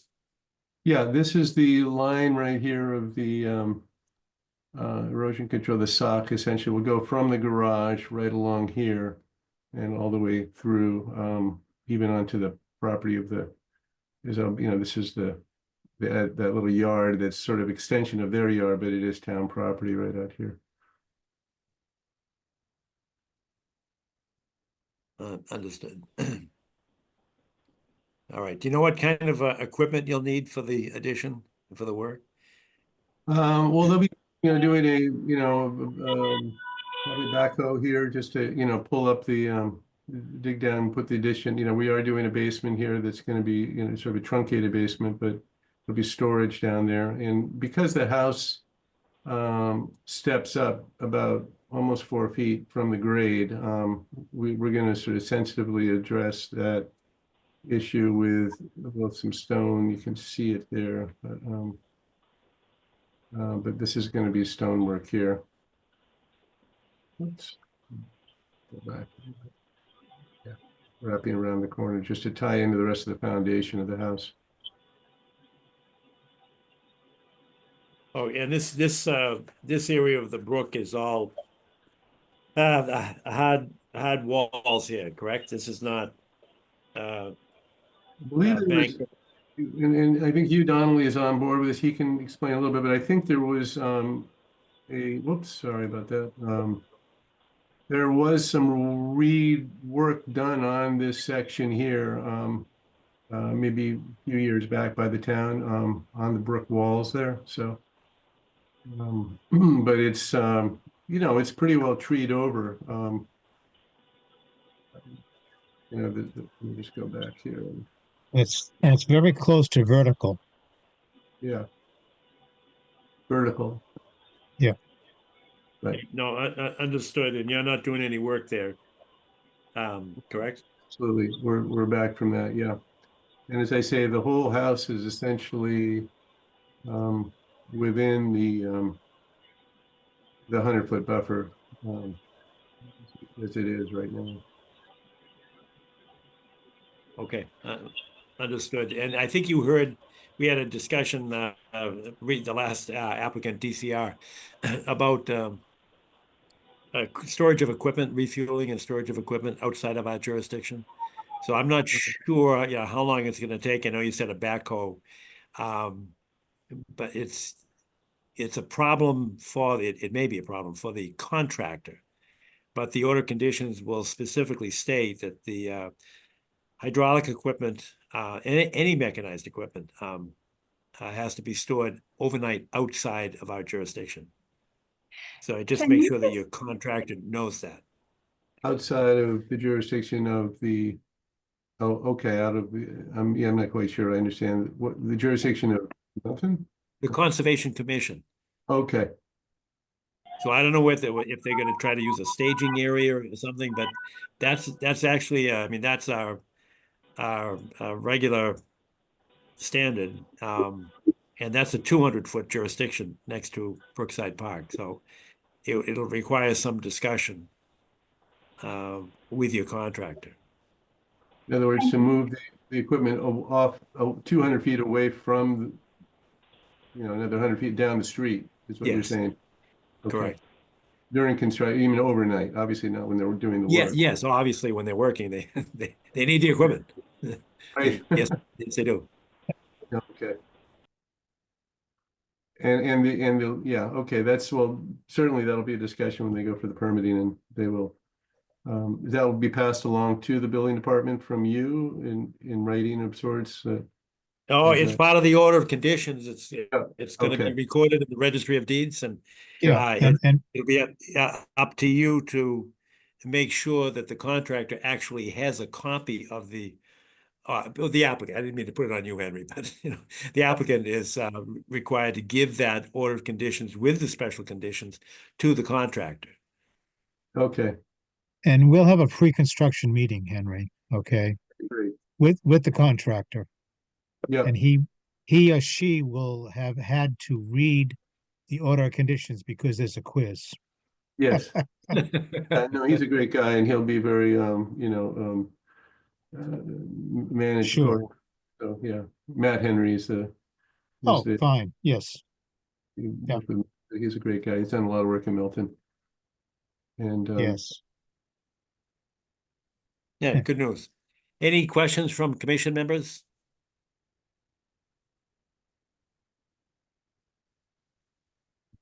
I don't see any hands. How Neither do about I. abutters, members of the public? I can't see them because we're screen sharing, but I see Hugh Donnelly. This is Kristen Donnelly, actually, the homeowner. Henry, maybe you've got it, but I'm just trying to understand what it means to store the equipment outside of the jurisdiction. Is there a defined? Jurisdiction? Yes, Yeah, there is. That's a perennial stream, so the jurisdiction is 200 feet.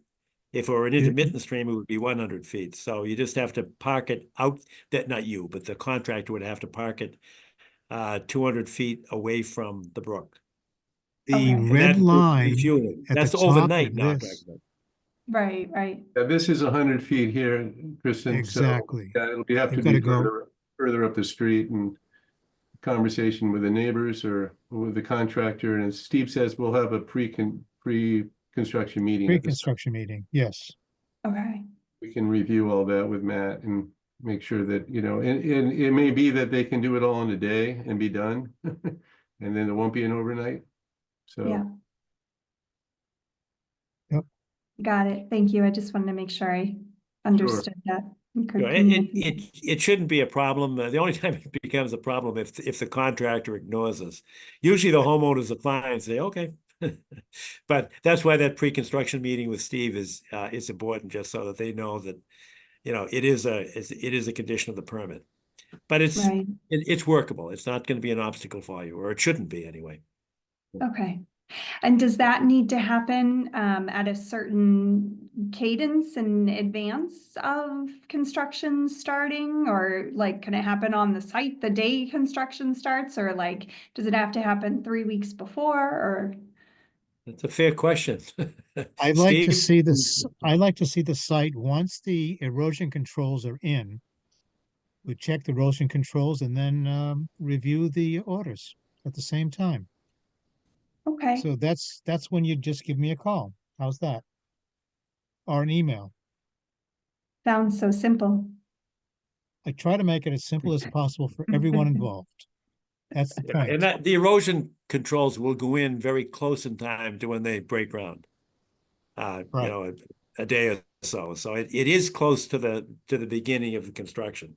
You just have to be sure that it happens before you begin the construction, Okay. but after the erosion controls are put in place. And That's easy. I mean, they can put the erosion controls in a few hours. Yeah. And John, I think Phil scheduled this Saturday walk of the site. Is that right? That's all been scheduled, or was that necessary? It isn't for me. I don't think we need a site walk because this is top of bank. We get the site walks usually come about if we're looking at where the wetlands have been delineated, and we like to verify the wetlands. But that's why I asked. It's a hard bank there. It's a wall, and we've been there many times. So you take a measuring tape from the top of the wall, and it's easy. So we don't need to verify that. Great. So no site visit this week. No, and by the way, that so that everybody understands, that site visit is what is it, June 2nd? May 31st. May 31st. Yes. I just wrote it down, but it's not, we talked about this Saturday, but it's not gonna be this Saturday. It's gonna be Saturday, May 31st. Okay. But I should ask the commissioners, anybody feel that a site walk is warranted? Again, I can't see everybody, but speak up if you do. I think what you said earlier, John, is apropos. We did this site. We've been down there in the past. I know the vicinity pretty well. Okay. So the answer to your question, Henry, is no, we don't need to see it. Great. Super. All right. So Super, this yeah. is I'm sorry? Oh, we'll coordinate with Steve on that visit once the SOC is in place. Sure. Yes. Yeah. Great. I had asked before when Kristen spoke up, if there are any abutters or members of the public that wish to be heard, ask a question, make a comment. And I can't see all the people, so I can't see hands, but I don't hear anything. Steve, can you see people? I cannot see Yes. any other folks, no. Okay, I see Arthur, you, Right. Philip, and Henry. all right. Henry, could you take your screen down just so we can see if there are members of the public? Yeah, that want to be absolutely. Stop share. There we heard? go. Ah, perfect, all right. I don't see And any hands. I don't see any hands. Okay, that's great. So that I think we're in a position, we've got a notice of, a DEP number, Mhm. correct? I'm looking at it here. So I think we're ready for a vote.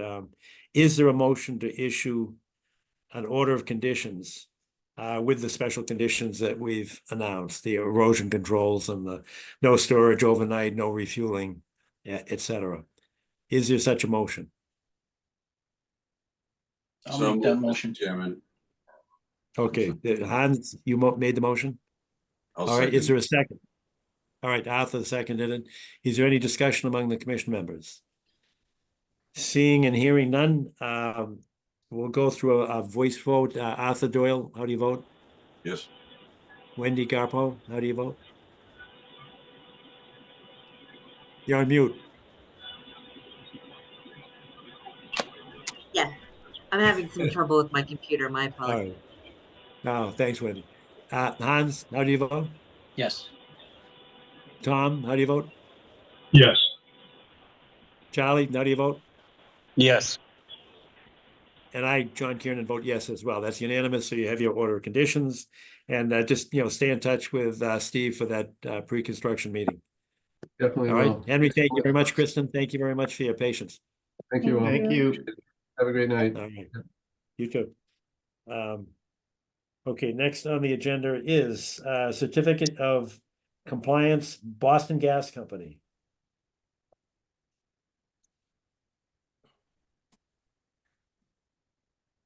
Molly, is that you? Yes. Hi.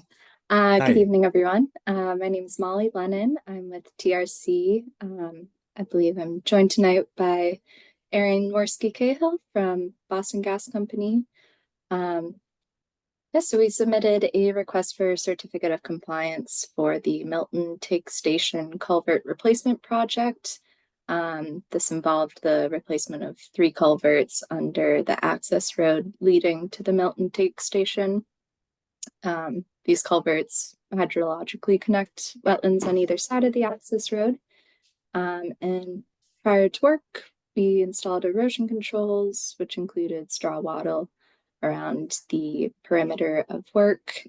And we put steel plates in the road over the culverts to allow for vehicle access. The work took about a month and a half, which is a little longer than we participated, but that was due to higher levels of precipitation at the time, so groundwater levels were high. Once construction was completed, all disturbed soils were stabilized with straw and a native seed mix was placed on top. So vegetation reached greater than 75% coverage later that growing season.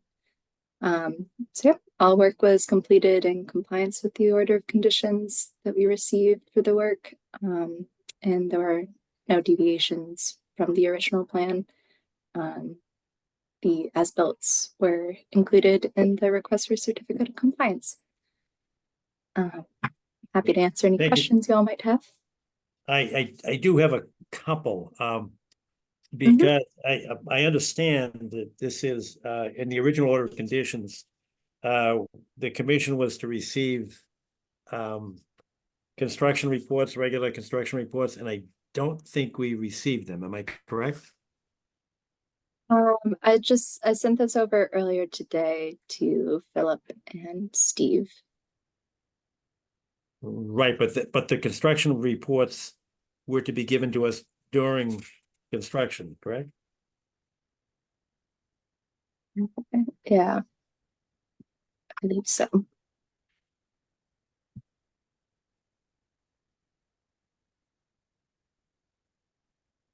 Those must not have gotten sent over. Okay, and I am looking at the PE, from Stephen Reed. Did our regs say that the substantial compliance letter has to come from a PE, and I think that's Stephen M. Is it Reed or Reader? Reed, I guess it is. Am I correct? For the as-built plan? Yes. Well, for the certificate of compliance, we require the engineer to attest to the, and I know you did. I didn't mean to go right by that. I know you attested to the completed and substantial compliance from the environmental perspective, which we appreciate. But we rely on the engineer stamp, which I see that we've received here. It says April 25, 2025. But Steve, I have not seen the construction report. I would actually like to see it. But that's not just, I'm not trying to put form over substance, but these were pretty important to us. And that drainage is a pretty special area for us because it shoots down from the golf course and crosses the road or goes under the road. Tom, have you been to the site? I know that's a No, favorite I area. haven't lately, although I did see the pictures in the report. Yeah, I'm looking at the pictures there. They actually look pretty good. But And Steve, have you done an inspection? I've been to there? the site about a month and a half ago. Yes. Site Oh, looks you have? good. Oh, Yes, oh, but I good. don't see anything on my email. I'm looking at my email. Yeah, I Just sent for it. your, go ahead. Sorry, I Molly. sent it at like 4:30, I think. Yeah, no, I don't have anything from you Okay. or How's this? Erin. No, I spoke to Erin earlier today about that. And she Yeah, said she would send it. And I yeah. don't have anything from Nor do I. either of you. Okay. Philip, do you have anything? I don't have anything either. Okay. Well, I'll look forward to it. Okay, sorry, I sent it at 4:50 today. Oh, you might have sent it to my old email. Oh, okay. I think that's the case. SIVAS@townofmilton.org. No, I don't have that email. That's not my email. Okay. My email is steveivas@gmail. I'm sorry, Okay. but they've never deigned to give me an email address in the town. Okay. And I will send that right over right now. Sure. Thanks. Yep. I'm not complaining. I have enough email as it is. We could get you one, Steve. Oh, I'm not sure I'd want one. Oh, I bet. Molly, I didn't receive it either. Philip Driscoll. Okay, is yours pdriscoll@townofmilton.org? That's me, yes. Okay. I'll forward it again. Sure. Thank you very much, Molly. Yeah. So I'm just looking at the order of conditions here, and the special conditions.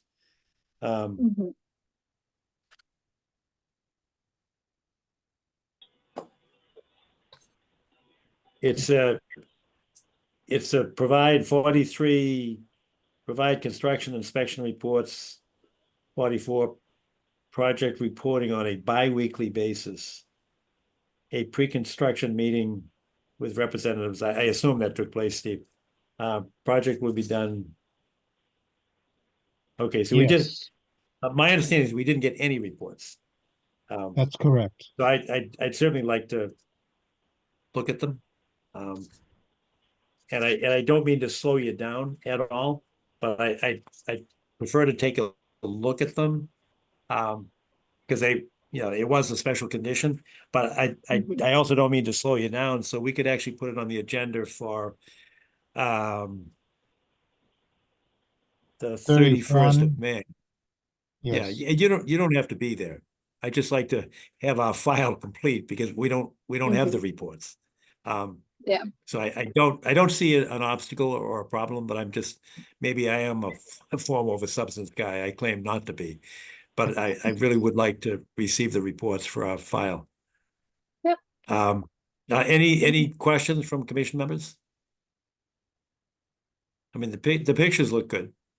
And Steve, you said the site appeared to be appropriate? Yes, absolutely. Okay. So why don't we, if you can just, redouble your efforts to get the email connection, we'll get the report. And if Philip, if you could just send out those reports to, I don't think they'll be bulky, send those out to the commission members. And then we can put on the agenda for May 31st. And I don't think if we had a problem, Steve will call you. But you don't have to show Right. up on the 31st. It's a public meeting, so we can take a vote at that time. Any other suggestions or comments or? No, Erin said that she could bulk them with digital copies. So that's a wonderful way to go. Yeah, that would be that would allow us to Yeah. complete our file. Sure. Right. Any thoughts, questions, comments? All right. So do we have your assent to continue this until the 31st of May? Molly, that's a question to you. Oh, yes. Yep, that's fine. Okay. All It's right. okay. All right. Thank you very much. And we'll contact you. As I said, you don't have to be there. So I don't expect any issues or problems, but we'll either Philip or Steve will call you after that public meeting. Great. Okay. You bet. Perfect. All right. Thank you very much. Grateful. Thank you so much. Yep. Next on the agenda is notice of intent at 405 Blue Hill Avenue.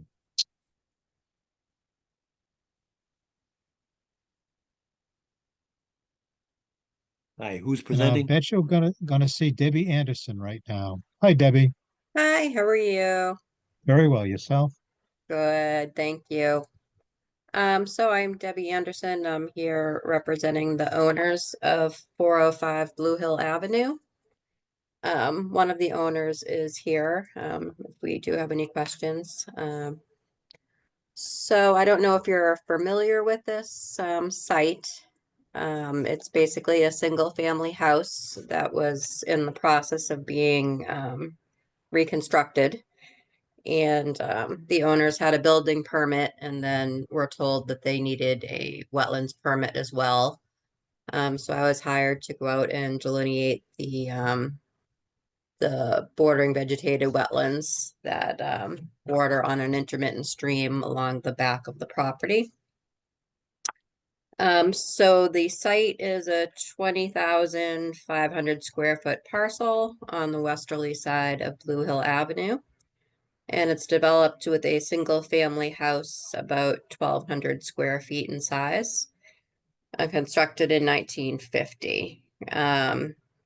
Prior to them starting the work, because they had started some of the demolition of the existing structure, there was an existing one-car garage detached, and it was a single level home.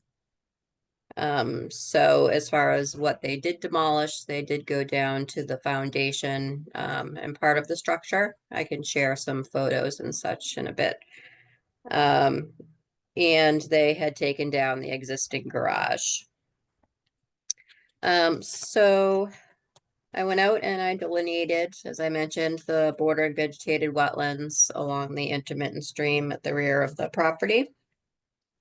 And then there was pretty much a stop work until the property was delineated, and we did file the notice of intent that we're reviewing tonight. Do you want me to share the plan at this point? Oh, that'd be great. Thank you. Sure.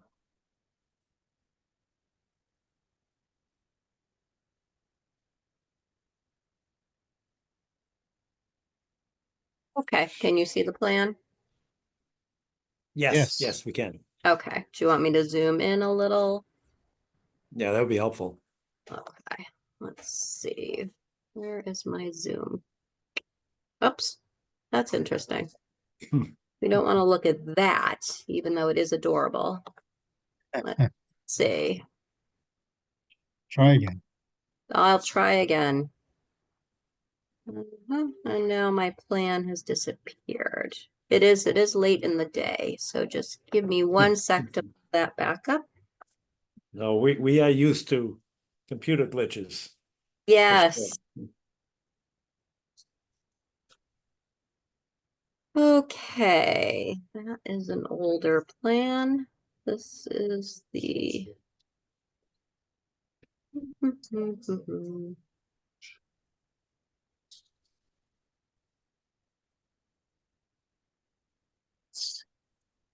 narrative NOI.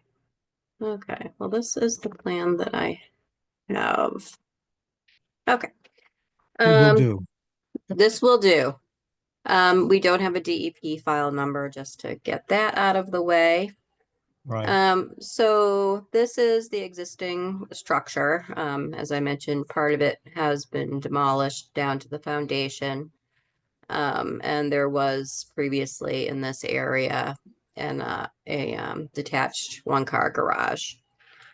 So the garage was removed prior to the stop work, and the building is basically down to the foundation, closer to the 25-foot buffer zone.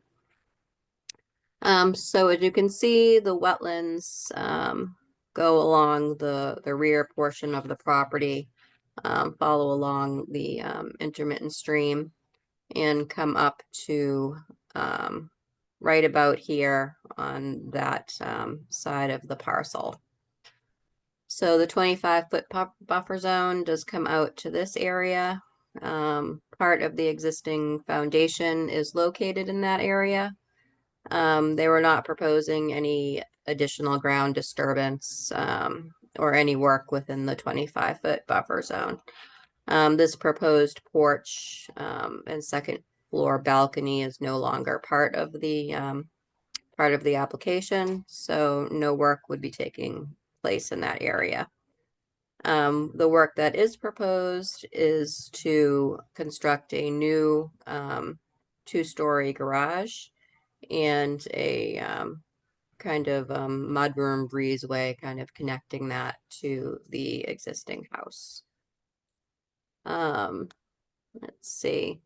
So to infiltrate the roof runoff from the additional impervious area, the groundwater is very high on this property, so a traditional Coltech system wouldn't work.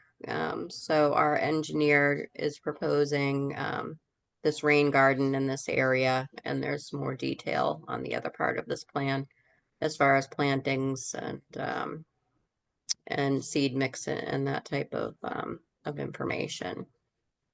Would you like me to share some pictures? Would you find that helpful? Yes, but just before we move on. Sure. I know I would like to see the wetland line, and I suggest that we should take a site walk on this on the 31st.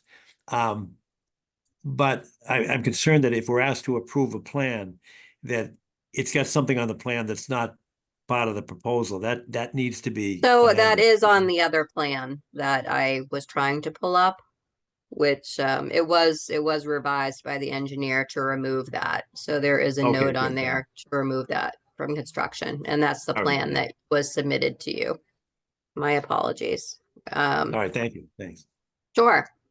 In addition, I think that I had checked off on the WPA form that this was a perennial stream, which it is not. It is intermittent.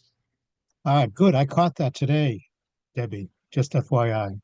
Oh, thank you. Appreciate it. Yep. Sometimes you used old forms that have things checked off that you don't want to be checked off. That's right. Yep. So this was the filing. I'll go down to the end where the pictures are so you can get a better idea of where they are in the process.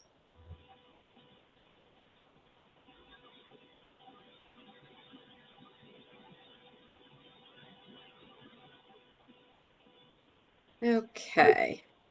Yeah, this is an interesting wetland because it's a sloped wetland. Comes down the hill.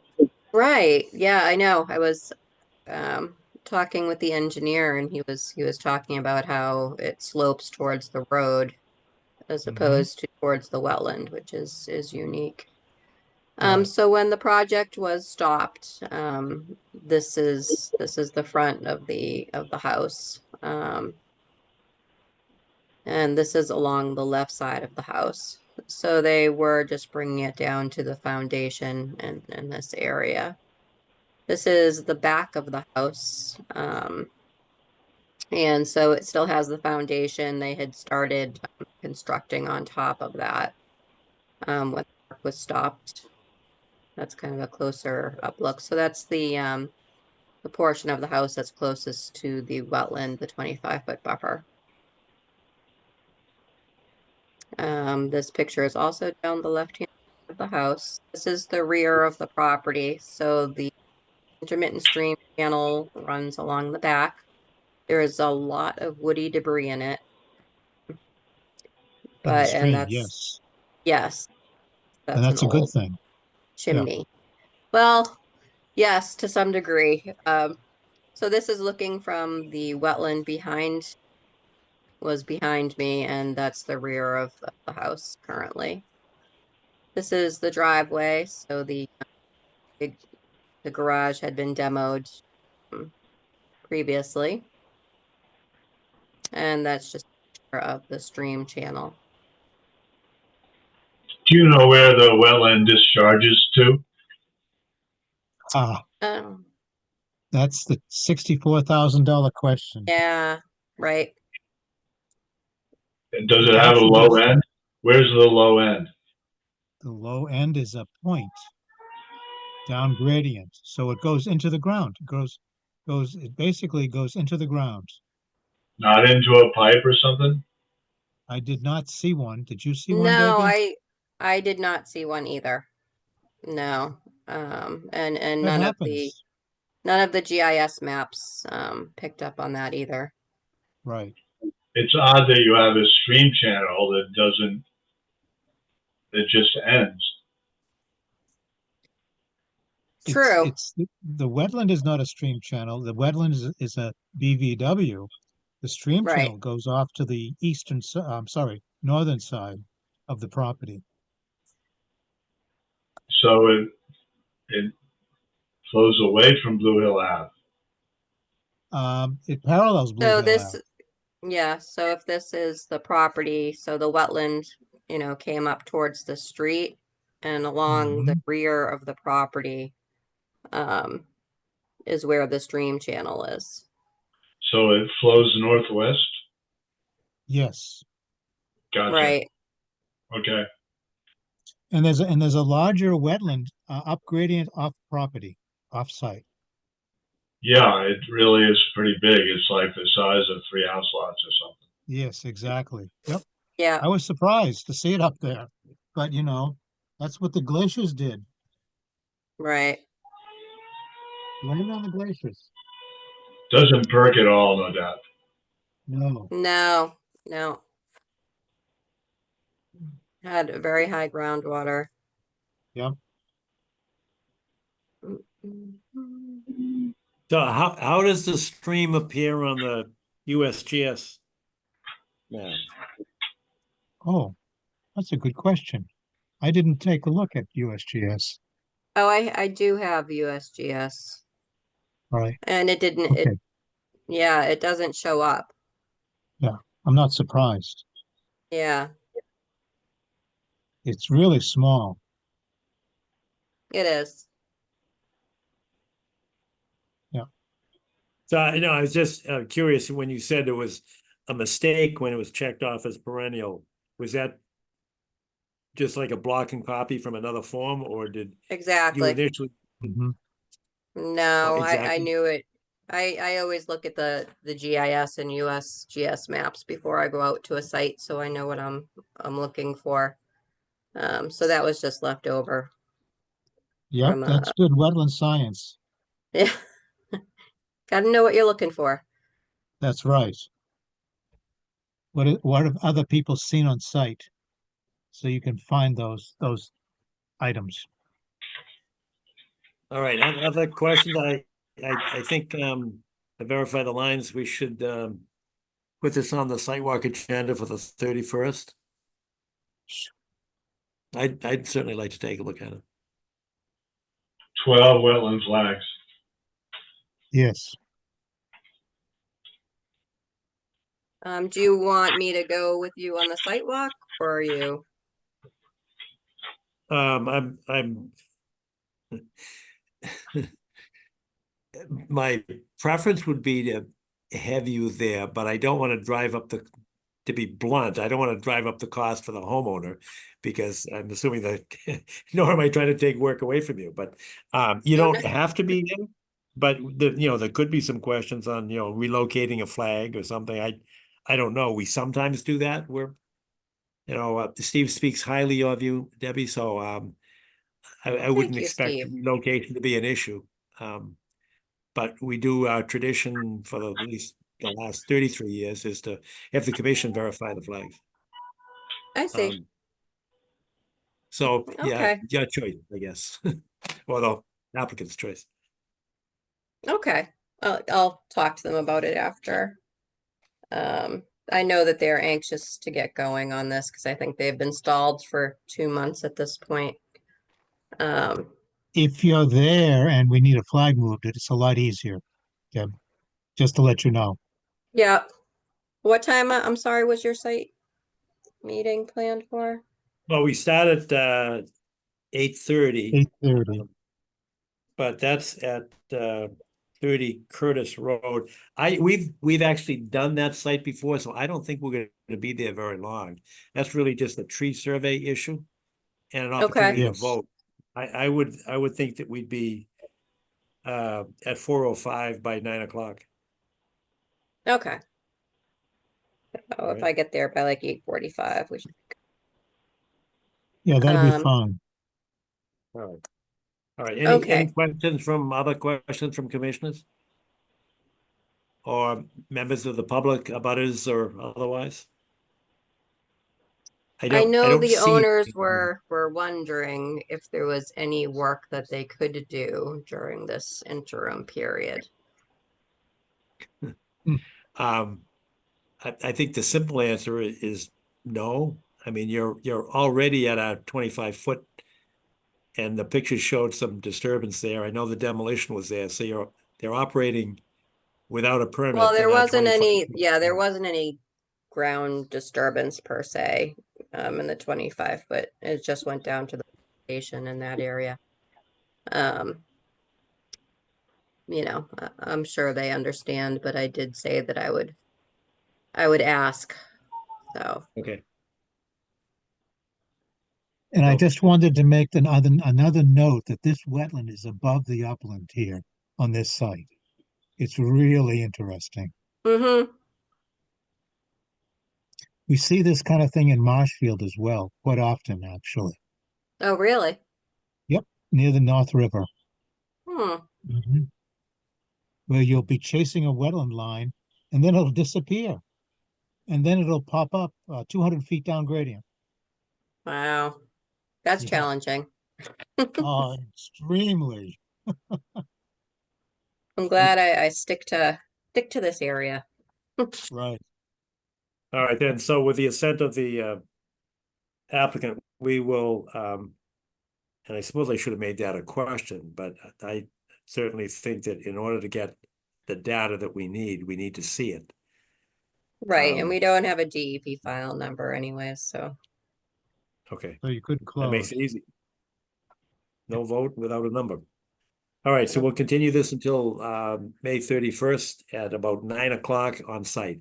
Is there enough room in the driveway for us to park there, or I don't know what the Blue Hill Ave looks Yeah, like. there's several spaces, so And probably there's 3 plenty or of 4 room cars. on the side of the Blue Hill Ave as well, on the west side of Blue Hill Ave. All right, good. All right, good. Thank you. Yep. So Thank you. this will be continued to the June meeting? No, we can do it on the 31st. That's a public meeting. Oh, I see. And we can vote. It'll be Saturday, the 31st of May. Oh, okay. Okay, great. But you don't have to wait until the next, regular meeting. That's great. Okay. Thank you All so right. much. We will see you All then. right, thank you, Debbie, very much. All Take righty. care. Night. Good night. Good night. Next, number 9, we've already done. That was the first one. That was the extension of the order of conditions for an additional year. Number 10 is certificate of compliance, 17 Woodlot Drive. And I would ask Arthur Doyle to take over as chair. I have to recuse myself, and for the public benefit, I have recused myself from day one. This is a development for Pulte, or by Pulte Development, and my firm represents Pulte Development, not in this case, not in Milton, but in other issues. So I have and will continue to recuse myself from this. Can somebody give me a text when you're done? Good. Arthur, will you take over, sir? So, thank you, Mr. Chairman. Thank you. Steve, could we borrow on your background information with this particular item? Sure. The situation here is that there is no order of conditions for this specific lot. There was an order for the entire development, but not for this lot. There's nothing within 100 feet, no wetland resources within 100 feet of the lot. So that my suggestion is that the commission provide what I would call a partial order of conditions. I mean, a partial certificate for this specific lot, excluding the rest of the development. That's the way the order was written for the entire development. That's consistent with the confused. previous discussion that I recall. Mhm. Hans, did you have a question? Did you say there's no wetlands within 100 feet of the lot? That's correct. There's a built retaining basin directly adjacent to the west side, but that's not a jurisdictional wetland. That was something that was built for the development. There was something built for the development, but it's not on the lot. That's correct. It's adjacent to the lot. And it's basically a drainage structure.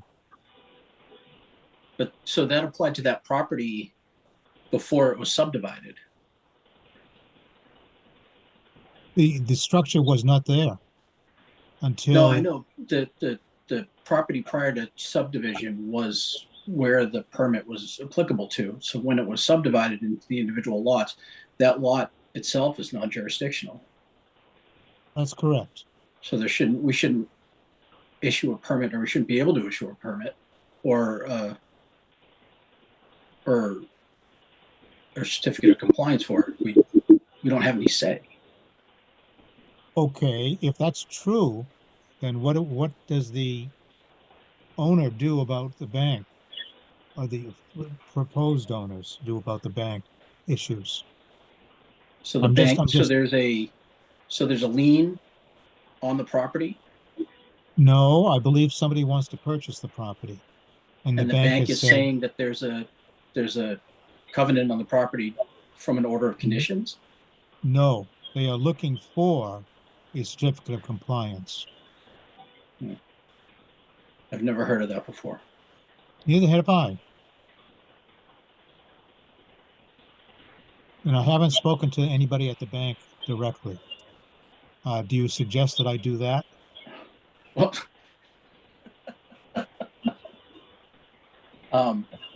Does that make sense to the rest of the commission? no, I mean, this should be, Charlie, tell me if I'm wrong here, but this should be their attorney being, knowing how to do their job. I agree. Yeah, well, without knowing all the facts, Hans, in what was included in their initial application, because there could be a reference to this, Yeah. and it could be just caught in the language of the original application. So when the bank goes to release it, or the owner asks the bank to release it, they want the final cert from that's going to be filed with the registry of deeds.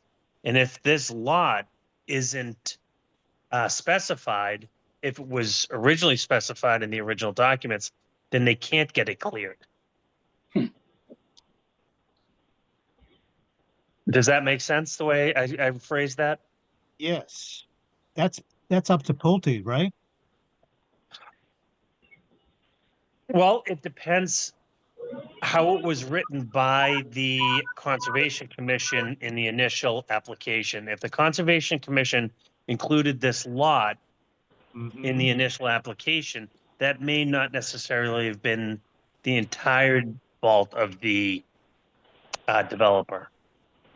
Okay. Because maybe it was should never have been considered part of a jurisdictional review.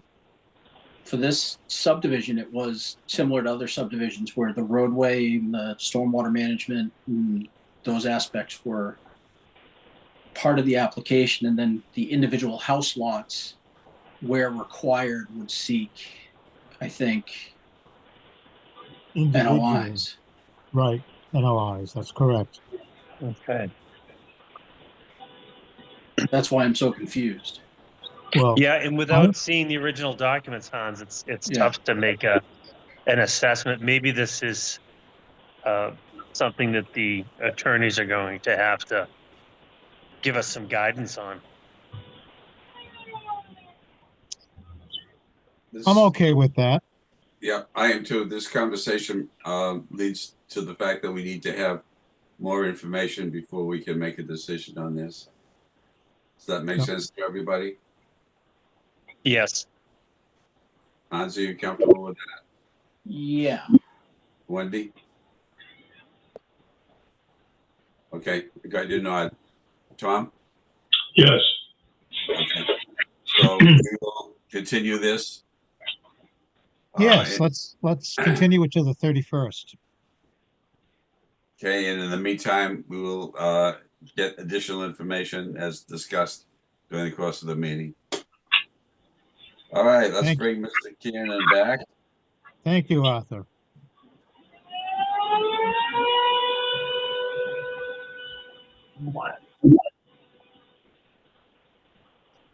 Does anybody know what that weird horn sound is? I was just about to ask that, Wendy. It sounds like an air alarm, like an air raid. It's Yeah. probably my computer. Yep, come on, back in. Okay, John's on his way. I think that's what it is, Wendy. Your I think it's computer? Tom's computer. There it is. Is, Computer? I'm in turning it failure. off. I thought it happened every time we mentioned John's name. What's that? Computer problems? The air raid siren. noise. Mr. Chairman, just so that you know, we will be continuing this item to the meeting on the 31st of May, awaiting additional information that would enable the commission to make a substantive decision. Great. That's good. Thank you.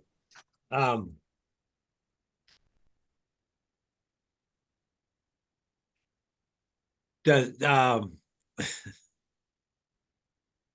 let me ask a question, because the first inquiry for this house lot came to me.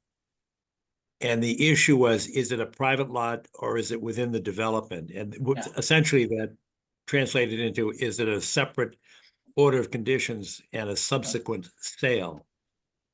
So I got a call from the attorney saying, can we get a certificate of compliance? But when I realized where it was, I passed it back to Steve and said, I can't participate. But when I first got the inquiry, my understanding was that there was a sale pending, and I thought it was the 16th of May. Am I wrong? Sounds right to me, John. Okay. The only reason I say that, I don't even know if the applicant was there. I have no idea. But the 16th was in my mind, so I don't know if the 31st is going to help anybody. I don't know. And I don't see anybody here. No, there was nobody here. Okay. All right. All right, so let's move on. So we then. don't have Thank you. enough And information for a decision, and there was nobody here to represent this. Yeah. Understood. So that's 531. All right, next is number 11, request for determination of applicability, 39 Hillcroft Road. Do we Hello there. have an applicant? Yes, we do. Hi. Hi, my name is Caitlin Thomas. I am the homeowner of 39 Hurlcroft Road. Thanks for seeing me tonight. Thanks for your patience tonight. Oh, hey, I was looking for something to do, so I'm glad to be here. So we are looking to create usable space in our attic for the purpose of a playroom. This project does not include any modifications to our existing footprint. Our home is approximately 50 feet from the fence that then marks off our backyard. The marsh in question is beyond that fence. Again, there are no modifications to the existing footprint. The biggest part of this project is going to be to put 2 dormers so that the height is up to code. I have specs of the backyard as well as pictures of the plan, but I don't want to show you anything that isn't already in front of you there. So the big thing for us is that there's no change in their footprint. Accurate. Correct. But I don't know if there, are you taking heavy equipment? Do you have some kind of a boom truck or to get up high? No, we wouldn't require that. And if that were to happen, none of that would, it would really be on our lawn, as opposed to we have about 50 feet of lawn in between the marsh, so our land, we have a pretty sizable backyard that nothing would be even close to the marsh in question. Okay. Would you like to see an aerial shot of the lawn? That would be perfect. Sure. I'm going to share my screen, and I'm not going to make you look at my work that I promised I wasn't doing while we were on the. I brought up this app called Measure My Lawn here. This is the house. It's just under 50 feet to the fence, and beyond that fence is the marsh. So you could see that the footprint here would not be modified, and we have a very large open gate area here that if any equipment would be required, it would come through that gate and would come right over here where my cursor is.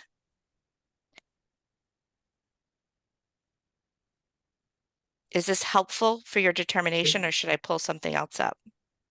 It is for mine, but Okay. it is Yes. for me. Yeah. Quite helpful.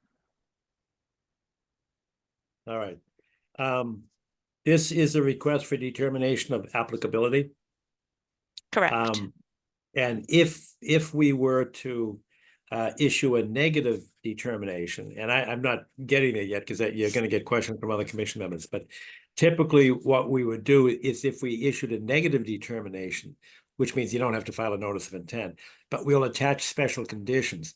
One of the special conditions that we'd attach would be that your contractor has to agree not to store overnight their equipment or refuel their equipment in our jurisdiction.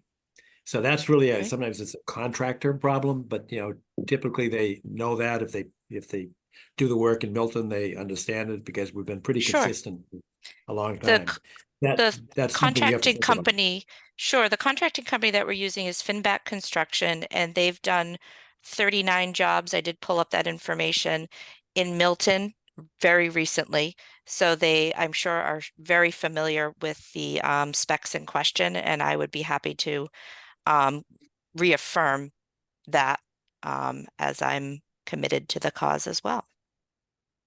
John, I just looked at the town's GIS, and it indicates that there's really no part of the lot that is not within 200 feet of Gulliver's Creek. So Yes. the equipment would have to be on the street, which is more than 200 feet. Overnight, that is. Right, yeah. I think I understood you, Tom. You're saying that Hurlcroft itself is more than 200 feet from the Gulliver's Yes. Creek. Yes. Good, okay. So it's shouldn't be a problem. All right, they just can't store it in the backyard, close to like 50 feet from the marsh. That's where you can't store overnight. You could move it through Understood. there, but you Sure. couldn't store it or fuel it there. Don't All right, really want it questions there from- anyway. Good. Right. Questions from commission members? I know where you're located because I live down the street from you. I so thought you might. Do you have the big gated house? Do you have the house with the gate? Gate, yes. Yes, Yes. I do. My kids Right. play there. You've probably seen them in Okay. your ring cam. Kind of, there was a beautiful deer. There was a beautiful deer in your lawn, and my two kids were pressed up against the gate. I don't let them go any further, but they were like in the bushes looking at the deer. So, yep, Oh, they're that's beautiful us. deer. Good. So, commission questions, members? John, Father, I do I- have a question, but it's a funny question. Are those bald cypress trees behind you? They Caitlin? are, yeah. They're Oh, I good. work at National Geographic, and I changed my Zoom background Wonderful. to showcase the programs that I'm working on currently. So those are it's Excellent. good eye. One of my favorite trees. It's a good one. Yeah. What's not? Any other questions from commission members? Wendy? No, I was just commenting on the cypress trees. Oh, all right. I can't see any, I can see Chris Lyman, but any members of the public abutters that have a question or comment? Hearing none and no questions from the commission, I would suggest that we issue a negative determination with the special conditions of no storage of mechanized equipment or hydraulic equipment overnight and no refueling within our jurisdiction. But other than that, I think I don't think we need erosion controls on this. It's all interior, correct? I mean, I know some of the dormers will be exterior. Anybody think that we should have an erosion control in the back? No. No, Yeah, shaking your head, Steve. I don't, but I'll I said, defer to others. I'm shaking it no. No, that's what I thought. Okay. All right. I agree You said you agree, Arthur? that it's not needed. Okay, good. All right, so then that overnight storage would be the only special condition for you. Is there such a motion? So moved. Thank you, Arthur. Is there a second? Yes. Second. Thanks, Charlie. Any discussion? Hearing none, we'll take a roll call vote. Arthur, how do you vote? Yes. Wendy? Yes. Hans? Yes. Tom? Yes. Charlie? Yes. And I, John Kiernan, vote yes as well. So you have a negative determination of applicability with that special condition about storage and refueling. And other than that, you're good to go. Well, thank you, neighbor. Do I wait for some sort of official documentation before we begin this work? How does that proceed? Actually, we might be faster than normal because we now have our resolution. Philip, do you know whether or not the electronic signature resolution has been filed in the Registry of Deeds? I don't believe it has. I'll check Sue with Galvin? Susan Galvin. Okay, because To we make do sure. need to get that signed. So the answer to your question is, we all have to sign this negative determination. So Okay. sometimes it takes a few days. I mean, I could sign it tomorrow. Okay. But we have to have enough signatures on there that show the majority of the commission voted. Actually, it was unanimous. Okay. But we're trying to speed that process up, so we just voted to go to electronic signatures, but we're not quite ready for that yet. All right, Okay. but it'll be, Fair, we should be able to fair. do it by Friday. Fair enough. Okay. Thank you all very much. I appreciate your Okay. time. All right, thank you. Bye. Good night. Thank you. Good night. I won't be there tomorrow, but Thursday I'll be there to have things signed. Okay, great. Next is 12, notice of intent, Randolph Avenue, Route 28, Chickatobit Road. And for the public's benefit, we were there at a site walk, what was the date? A week or so ago. And we did collect a lot of data there. We had an opportunity to see the wetlands delineation, looked at some of the issues, vernal pool, et cetera. And the purpose of today's meeting is to gather additional information and ask additional questions. And Chris, can you get us up to date? Yep. Yeah. So I know there was a tree question when we were on the site about I think somebody asked how many trees were being removed on the site. There's 80 total trees being removed on the site, with 64 of those being within DCR land and 10 being within Mass DOT state highway layout, and then 4 on private property. And then I know there's another question again about stockpiling, specifically in the parking lot to the Blue Hills Reservation there, which is closest to the vernal pool. And as I said in the field, also that DCR is very against any stockpiling of any material on their own land themselves. So as long I don't see a problem with having an order of conditions that stated no stockpiling. And I know you guys have heard all night that you guys also don't prefer having equipment, stored overnight within your jurisdiction, which I don't see being a problem either. With DCR not wanting anything stockpiled or stored on their property. Yeah, can you go back a step there to the 80 trees? You said 64 DCR, 10 was 10 Mass DOT highway layout. They're within the state highway layout, and 4 on private properties. But of the 4 on private property, is that the land that was taken by eminent domain, or I assume that's how they got it? That corner house? I believe 2 of them are, and then 2 of them are directly across the street from that property. Okay. So technically, I guess they'd be Mass DOT property trees now. So it's a private parcel or a public parcel. Got it. Okay, so trees stockpiling, and what did you say there was a third? I believe those are only 2 questions that I believe, if I remember correctly, brought up from our site visit. I believe everybody was fine with the wetland flagging from what I remember. There wasn't any issues with the wetland flagging. I believe the big issues was just the trees question and really the stockpiling close to the vernal pool. Okay. So on the loss of tree side of it, we do have a performance standard for the town where we require a replacement, not necessarily on site, but at some place. That's a lot of trees with a lot of measured circumference. And then you can either plant the trees or give us the money. The money is figured at $500 per tree. That's is that a local bylaw? Just for a question. Yes, it is. And I know you're the state, so do you get exempted from the local? Yeah, Mass DOT is exempt from all local bylaws. It's actually a performance standard that we apply to under both. Because it's always been a condition of the Wetlands Protection Act. We've never actually, litigated that very issue. But we've always said, if you want a permit, that's a condition of the permit. And without distinguishing, I know some people do distinguish, say it's a bylaw issue, but we've actually never, gone to, had a cage fight over that issue, whether or not it's one or both or either. Yeah, I know that the trees being held through the MIPA process, because this is it's obviously a different permit, but it is an environmental justice area, so we have to file an EIR for this because they are public shade trees since they're on DCR land.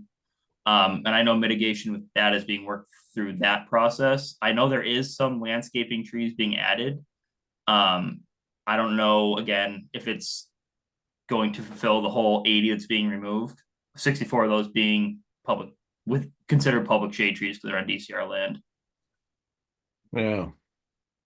Let me talk to Peter Mello on that, because I've had the discussion, not an argument, but we've had the discussion before as to whether or not we could apply that as a condition for a wetland permit under the state regs, just as within our discretion. And I've always considered it as such. It's just our own performance standard as opposed to under the bylaw, the town bylaw. But let me check with Peter. But so others, I mean, NEPA is concerned with that as well. That is public shade trees. So let me. What's the anticipated mitigation for the public shade tree removal under MIPA? I know it is adding vegetation and tree plantings. My company is not publicly or personally involved in the MIPA process. It's through Epsilon, another subconsultant. So I know they're working on that. But I know just from our landscaping plans we received, it's not fully measuring it, but I also know the project is in the benefit of the public itself, adding both access and safety. So I know it's I would say it's a process that's kind of moving through where it's seen as a benefit towards the community itself in an EJ community.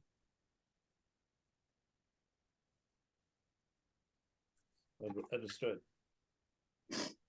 Well, I'm at a loss because I've always, in my head anyway, said it's under both the Wetlands Protection Act. That is the performance standard that we've applied traditionally in custom and practice for many decades, without distinguishing whether that discretionary condition is under the state or under the municipal bylaw. But I'll defer to Peter Mello on that issue. That's our town council, Chris. But in terms of moving this along, are there any other issues other than that in terms of issuing an order of conditions? I mean, we've seen it. We've talked about it. I don't know, any concerns, Steve? We've addressed the stockpiling, the vernal pool. No, I think we should have a nice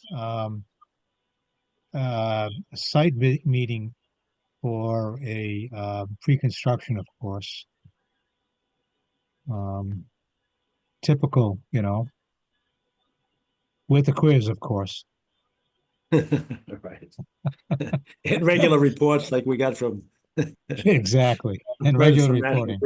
Could I just mention something Chris may not be aware of, that namely when we count trees to be replaced, we only count the ones that are in our jurisdiction, correct? Oh, yes. Yes. Yeah. So of the 80 trees you named, only the ones that are within 100 feet of wetland would be ones that we would normally require to be replaced. So you guys don't include endangered species habitat as your just the question, if not, because we're also I know most of the sites within endangered species habitat also. That's a good question. Yeah, very good question. Yeah, no, I mean, I know in my head I haven't. I've always looked for the wetlands delineation for jurisdictional purposes. Yeah. Right. That's a fair question. But having said that, do you know from among the 84, how many would fit within our sort of what I'll call the traditional jurisdiction of 100 feet from the wetlands? And how many will fall out of that? I do not. I'm trying to get to the plans right now because we do have them delineated there. Or they say what is being taken down and what is not. I'm just trying to get. I couldn't get you like a full number. But I'd say there's probably at least, if I'm saying like just from eyeballing from the plans, I'd say there's probably at least half of those trees would be part of within that 100-foot buffer of BVW. All right. Well, I think we've got, if that's the only issue, we could delay, and our purpose is not to delay. I mean, we tried to move things along quickly, but we could delay this until May, at which time I can get a weigh-in from Peter Mello, town council, on this issue. And secondly, we could, if you can give us an exact count on how many fall within. I know you said about 50%, but is there any way you can do that without? I'm not suggesting you send out a team and take a picture of every tree, but is that something you can put onto a plan? So it is on a plan, on the plans you guys have. If you look, we call it each tree, which one's being removed specifically. I from that plan, I guess I could count them, but they are on, if you go, I don't know if you guys have the plans necessarily in front of you, but each tree that's being removed is called out as being removed on the NOI plans that we gave. All right. Well, we don't have to slow it down for that, because we could make a condition to follow our tree replacement plan. Then we can consult with Peter Mello, and he says we can't do it, then I guess it's void. But if we can do it, it's already in place. So we could issue a condition, at least for voting purposes, to approve the order of conditions with the special condition that our regular tree replacement plan be complied with. And then if Peter tells us later on we can't do it because it's just under the wetlands town bylaw, then so be it. I'm not suggesting that we vote for something that's illegal, but I think that would be the most expeditious way of doing it. So that would be my suggestion, that we do it one of two ways, that we vote today to do it in accordance with our regular custom and practice, that each of the trees within the jurisdictional land, so it would be half of the 84, but they replaced by the sum of the tree circumferences replaced. Yep. It's not. I would also like to point out that the project can be viewed as a limited project. It is eligibly limited, as reviewed as a limited project also. Under 3 CMR 301 310 CMR 10.53 section 3 subsection F, because it's a maintenance and improvement of existing public roadways, but not limited to widening less than a single lane and adding shoulders, and correcting substandard intersection, improving inadequate drainage systems. We do meet all the performance standards of the Wetland Protection Act, but under that also, it can be viewed as a limited project. All right. So unless there are other issues that people haven't brought up, I would suggest that we take the vote and sort of extend our jurisdiction as if we had the authority to do it, to order it, if it complies with both state and municipal law. And that'll give us an out to get to Peter Mello, and he can give us an opinion. And if we can't do it, we can't do it. So it's almost like a conditional vote.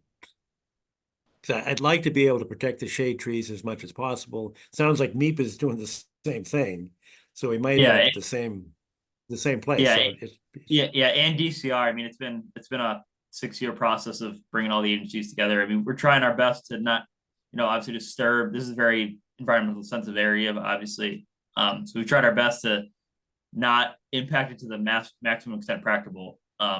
But sometimes it's just how the intersection light out kind of in the area it's in. All right. All right, so I think that gives us an option that we can vote tonight and say that one of the special conditions, to the extent that it complies with both state and municipal law, would require the replacement under our performance standard, which is the sum of the circumference at breast height of all the trees removed to be replaced. And the financial equivalent of that would be at $500 per 3.5-inch caliper tree planted. And that would be a special condition that I would suggest. But the language, that's sort of the caveat there, is to the extent that it is in compliance with state and municipal law. And I understand the state may preempt or trump the municipal law. I shouldn't use trump. I should preempt. It's better. So that would be my suggestion, that we do it that way. Then we can confer, but so that it's in place. If we can do it, if we can't do it, then it so states, to the extent that it's in compliance with state law. I'm completely All fine right. with that. Again, I think in the same interest of just trying to make sure the project doesn't get delayed and keeps moving forward, like you said. I'm fine with that. Okay. Anybody have any other suggestions from that? 'Cause, Chris, yeah, go ahead. this is Steve Ivis. Just thinking about access into the work site, and how have you thought about access in and access out? And under bad weather conditions, washing trucks, et cetera, et cetera. Do you have a spec on that in the documents? I don't know if we have a specific spec. You're talking about like, I mean, Mass DOT has standard specs about, not putting debris in the active roadway, especially when it comes from tires. I know there's definitely standard specs for that are included in all bid contracts that Mass DOT has. It's in their boilerplate language. So those will definitely include, which includes, like you said, not tracking mud or dirt into and out of sites and active roadways. So it, obviously goes into drainage systems or anything like that. So I know they definitely have standards, boilerplate specs for that. Okay, good.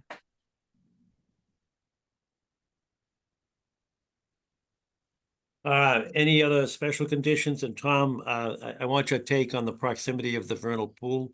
Should we have a separate special condition that says that you're gonna, stay out of that 100-foot area? Well, that's our bylaw, which I think is waived. I would say that the users of that pool are coming from Chickatawba Hill. They're not coming across the intersection. They're not coming from the parking lot. They're not coming across Chickatawba Road. So I really think it's not particularly vulnerable to work in that area. I think its survival depends on the woods to the southeast of the pool, going up the hill, remaining undisturbed. And there is no proposal for that. So I think there will be a minimal impact from the loss of upland where these trees are going to be cut if they're in that corner. But other than that, I don't really anticipate impacts. All right. But it should be included, within the, don't park your backhoe or road excavator within 100 feet of the vernal pool. I get the municipal part of it, but I think we can exercise discretion, particularly because it's, DCR and DOT and MEPR, and I think we're probably going to be heading in the same direction on some of these. Yeah, I can promise that if you don't use your discretion, DCR definitely will. It's been told it's been told to DOT specifically. Okay, all right. Any other special conditions that people can come up with? Wendy, anything for you? No. Arthur? We talked about this, regular reporting, didn't we, John? Yeah, that's mentioned. Yeah. Along with the Great, pre-construction yeah. meeting. Pre-construction meeting, regular reporting. Right. And you've got an environmental monitor on site, right? Yes, Isn't that- there will be. Yeah, there will be. Yes, there definitely will be. I know there'll also be a wildlife scientist. Obviously, because it's an endangered species habitat.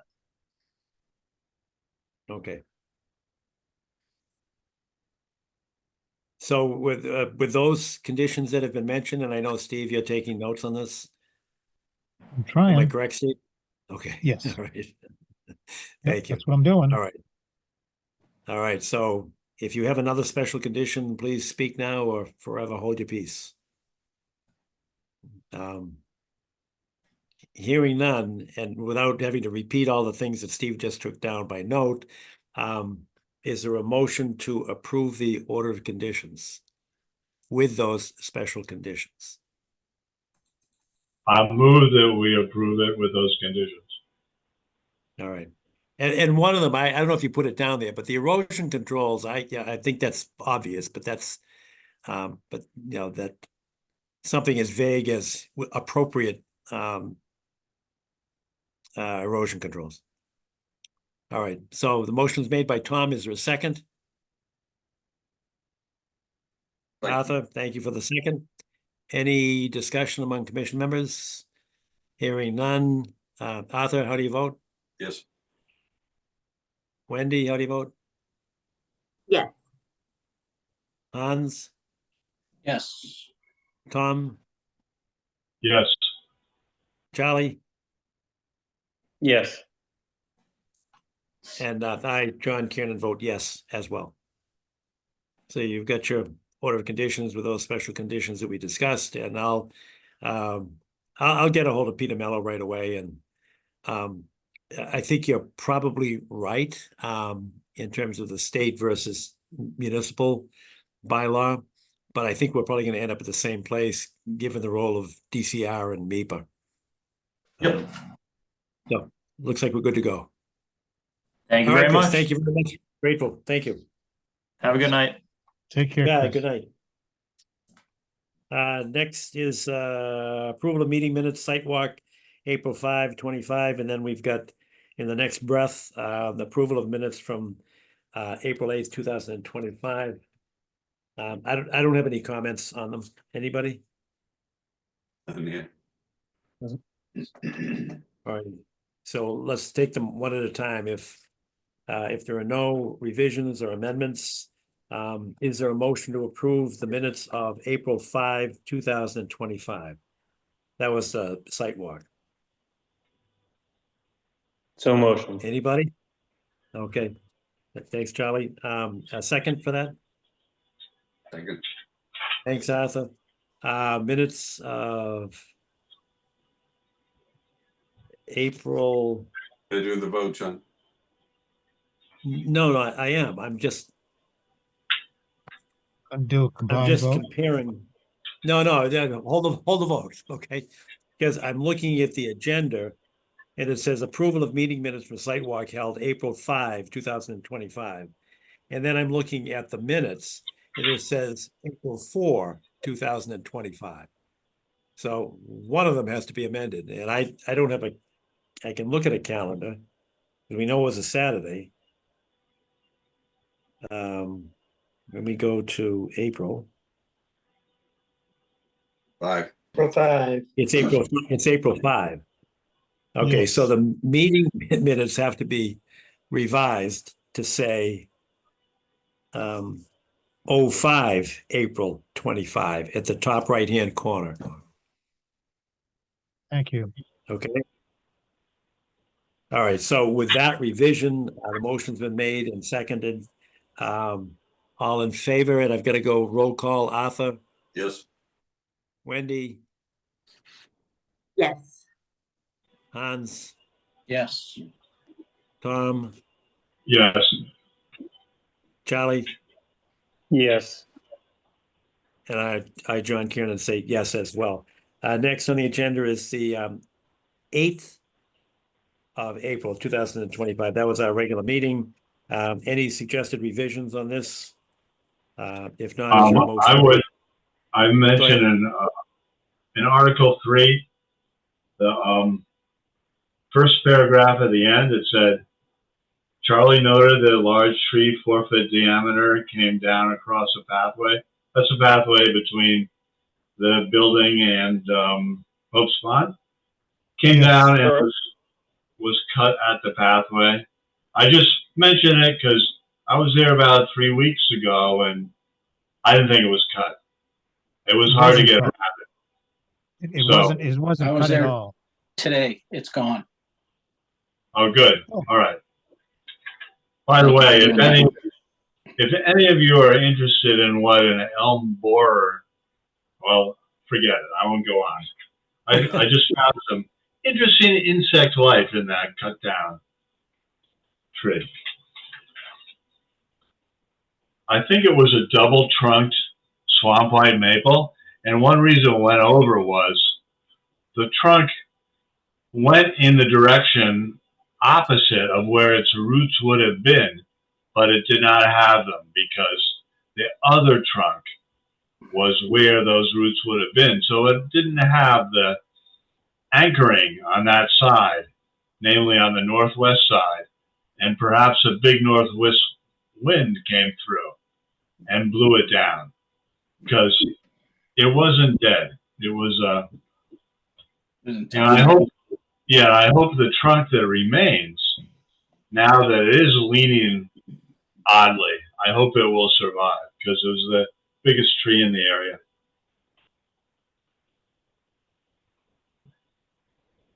Okay, going back to the motion at hand, no other comments or revisions on April 8th, 2025 minutes? Hearing none, is there a motion to approve the minutes? So moved. Thanks, Arthur. A second? I'll second. All right, thanks. And no discussion. Is there any discussion? Hearing none. I will take a roll call vote. Arthur? Yes. Wendy? Yes. Hans? Yes. Tom? Yes. Charlie? Yes. And I, John Kiernan, yes, as well. And that takes us to new business and then an adjournment after new business. Steve, do you have new business? One item, remind me of the number on Canton Ave across from the Suffolk Exalt House. Mr. Sabri Torki. 1620, I think. Yeah, I don't Is think that it's high 16. or is it 12? It's down by 1200, isn't it? I thought it was Yeah, like it's 12. something. Maybe it's 1260. Maybe I got my numbers wrong. 1260. No, Yeah, I think it's 13. we did 1365, which is up the driveway next 1360. to the Suffolk Resolve house. Right. Okay. In any case, I had a call from Mr. Torkey earlier this week, and actually late last week, forgive me. And he asked, or no, he actually told me that he was putting down turf in the rear yard.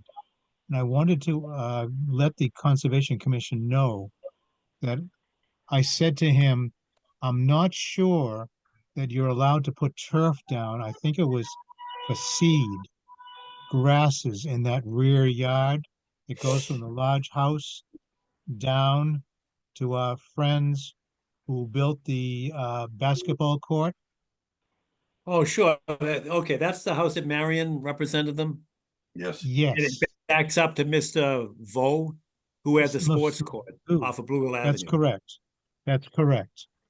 And I said, I'm going to ask the commission about this because I'm not comfortable with turf being Yeah, placed. that's Bolster Brook.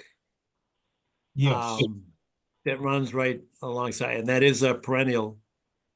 Yes, that's correct. I just wasn't comfortable with turf, frankly.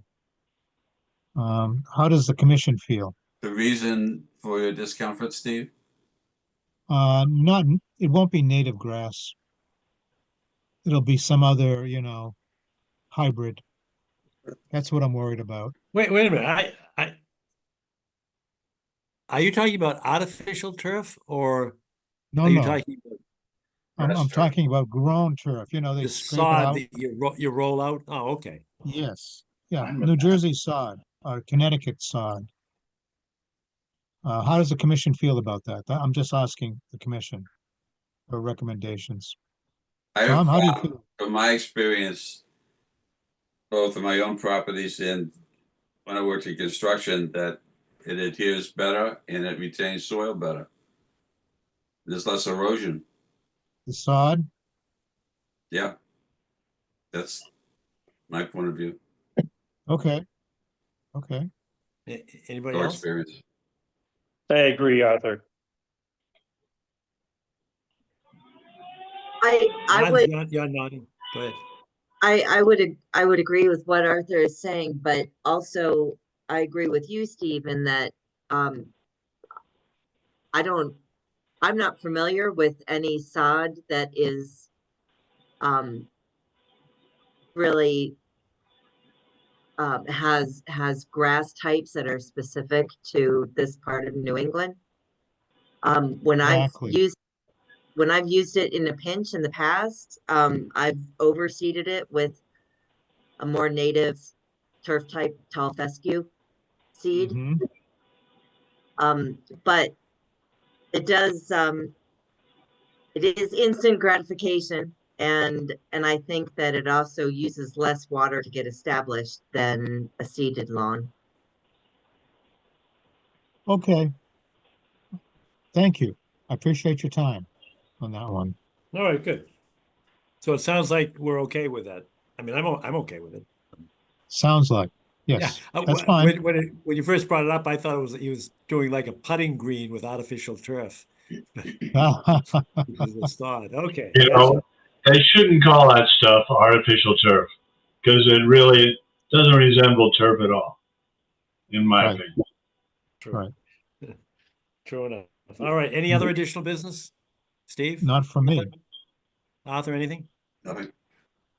We're good to go? Motion to adjourn? Yes? Yes, please. Yes. Bedtime. Okay. Yes, please. Right. It's late. All right. Thanks all. God bless. Good night. Good And we're night. adjourned. Thank you all. Night all.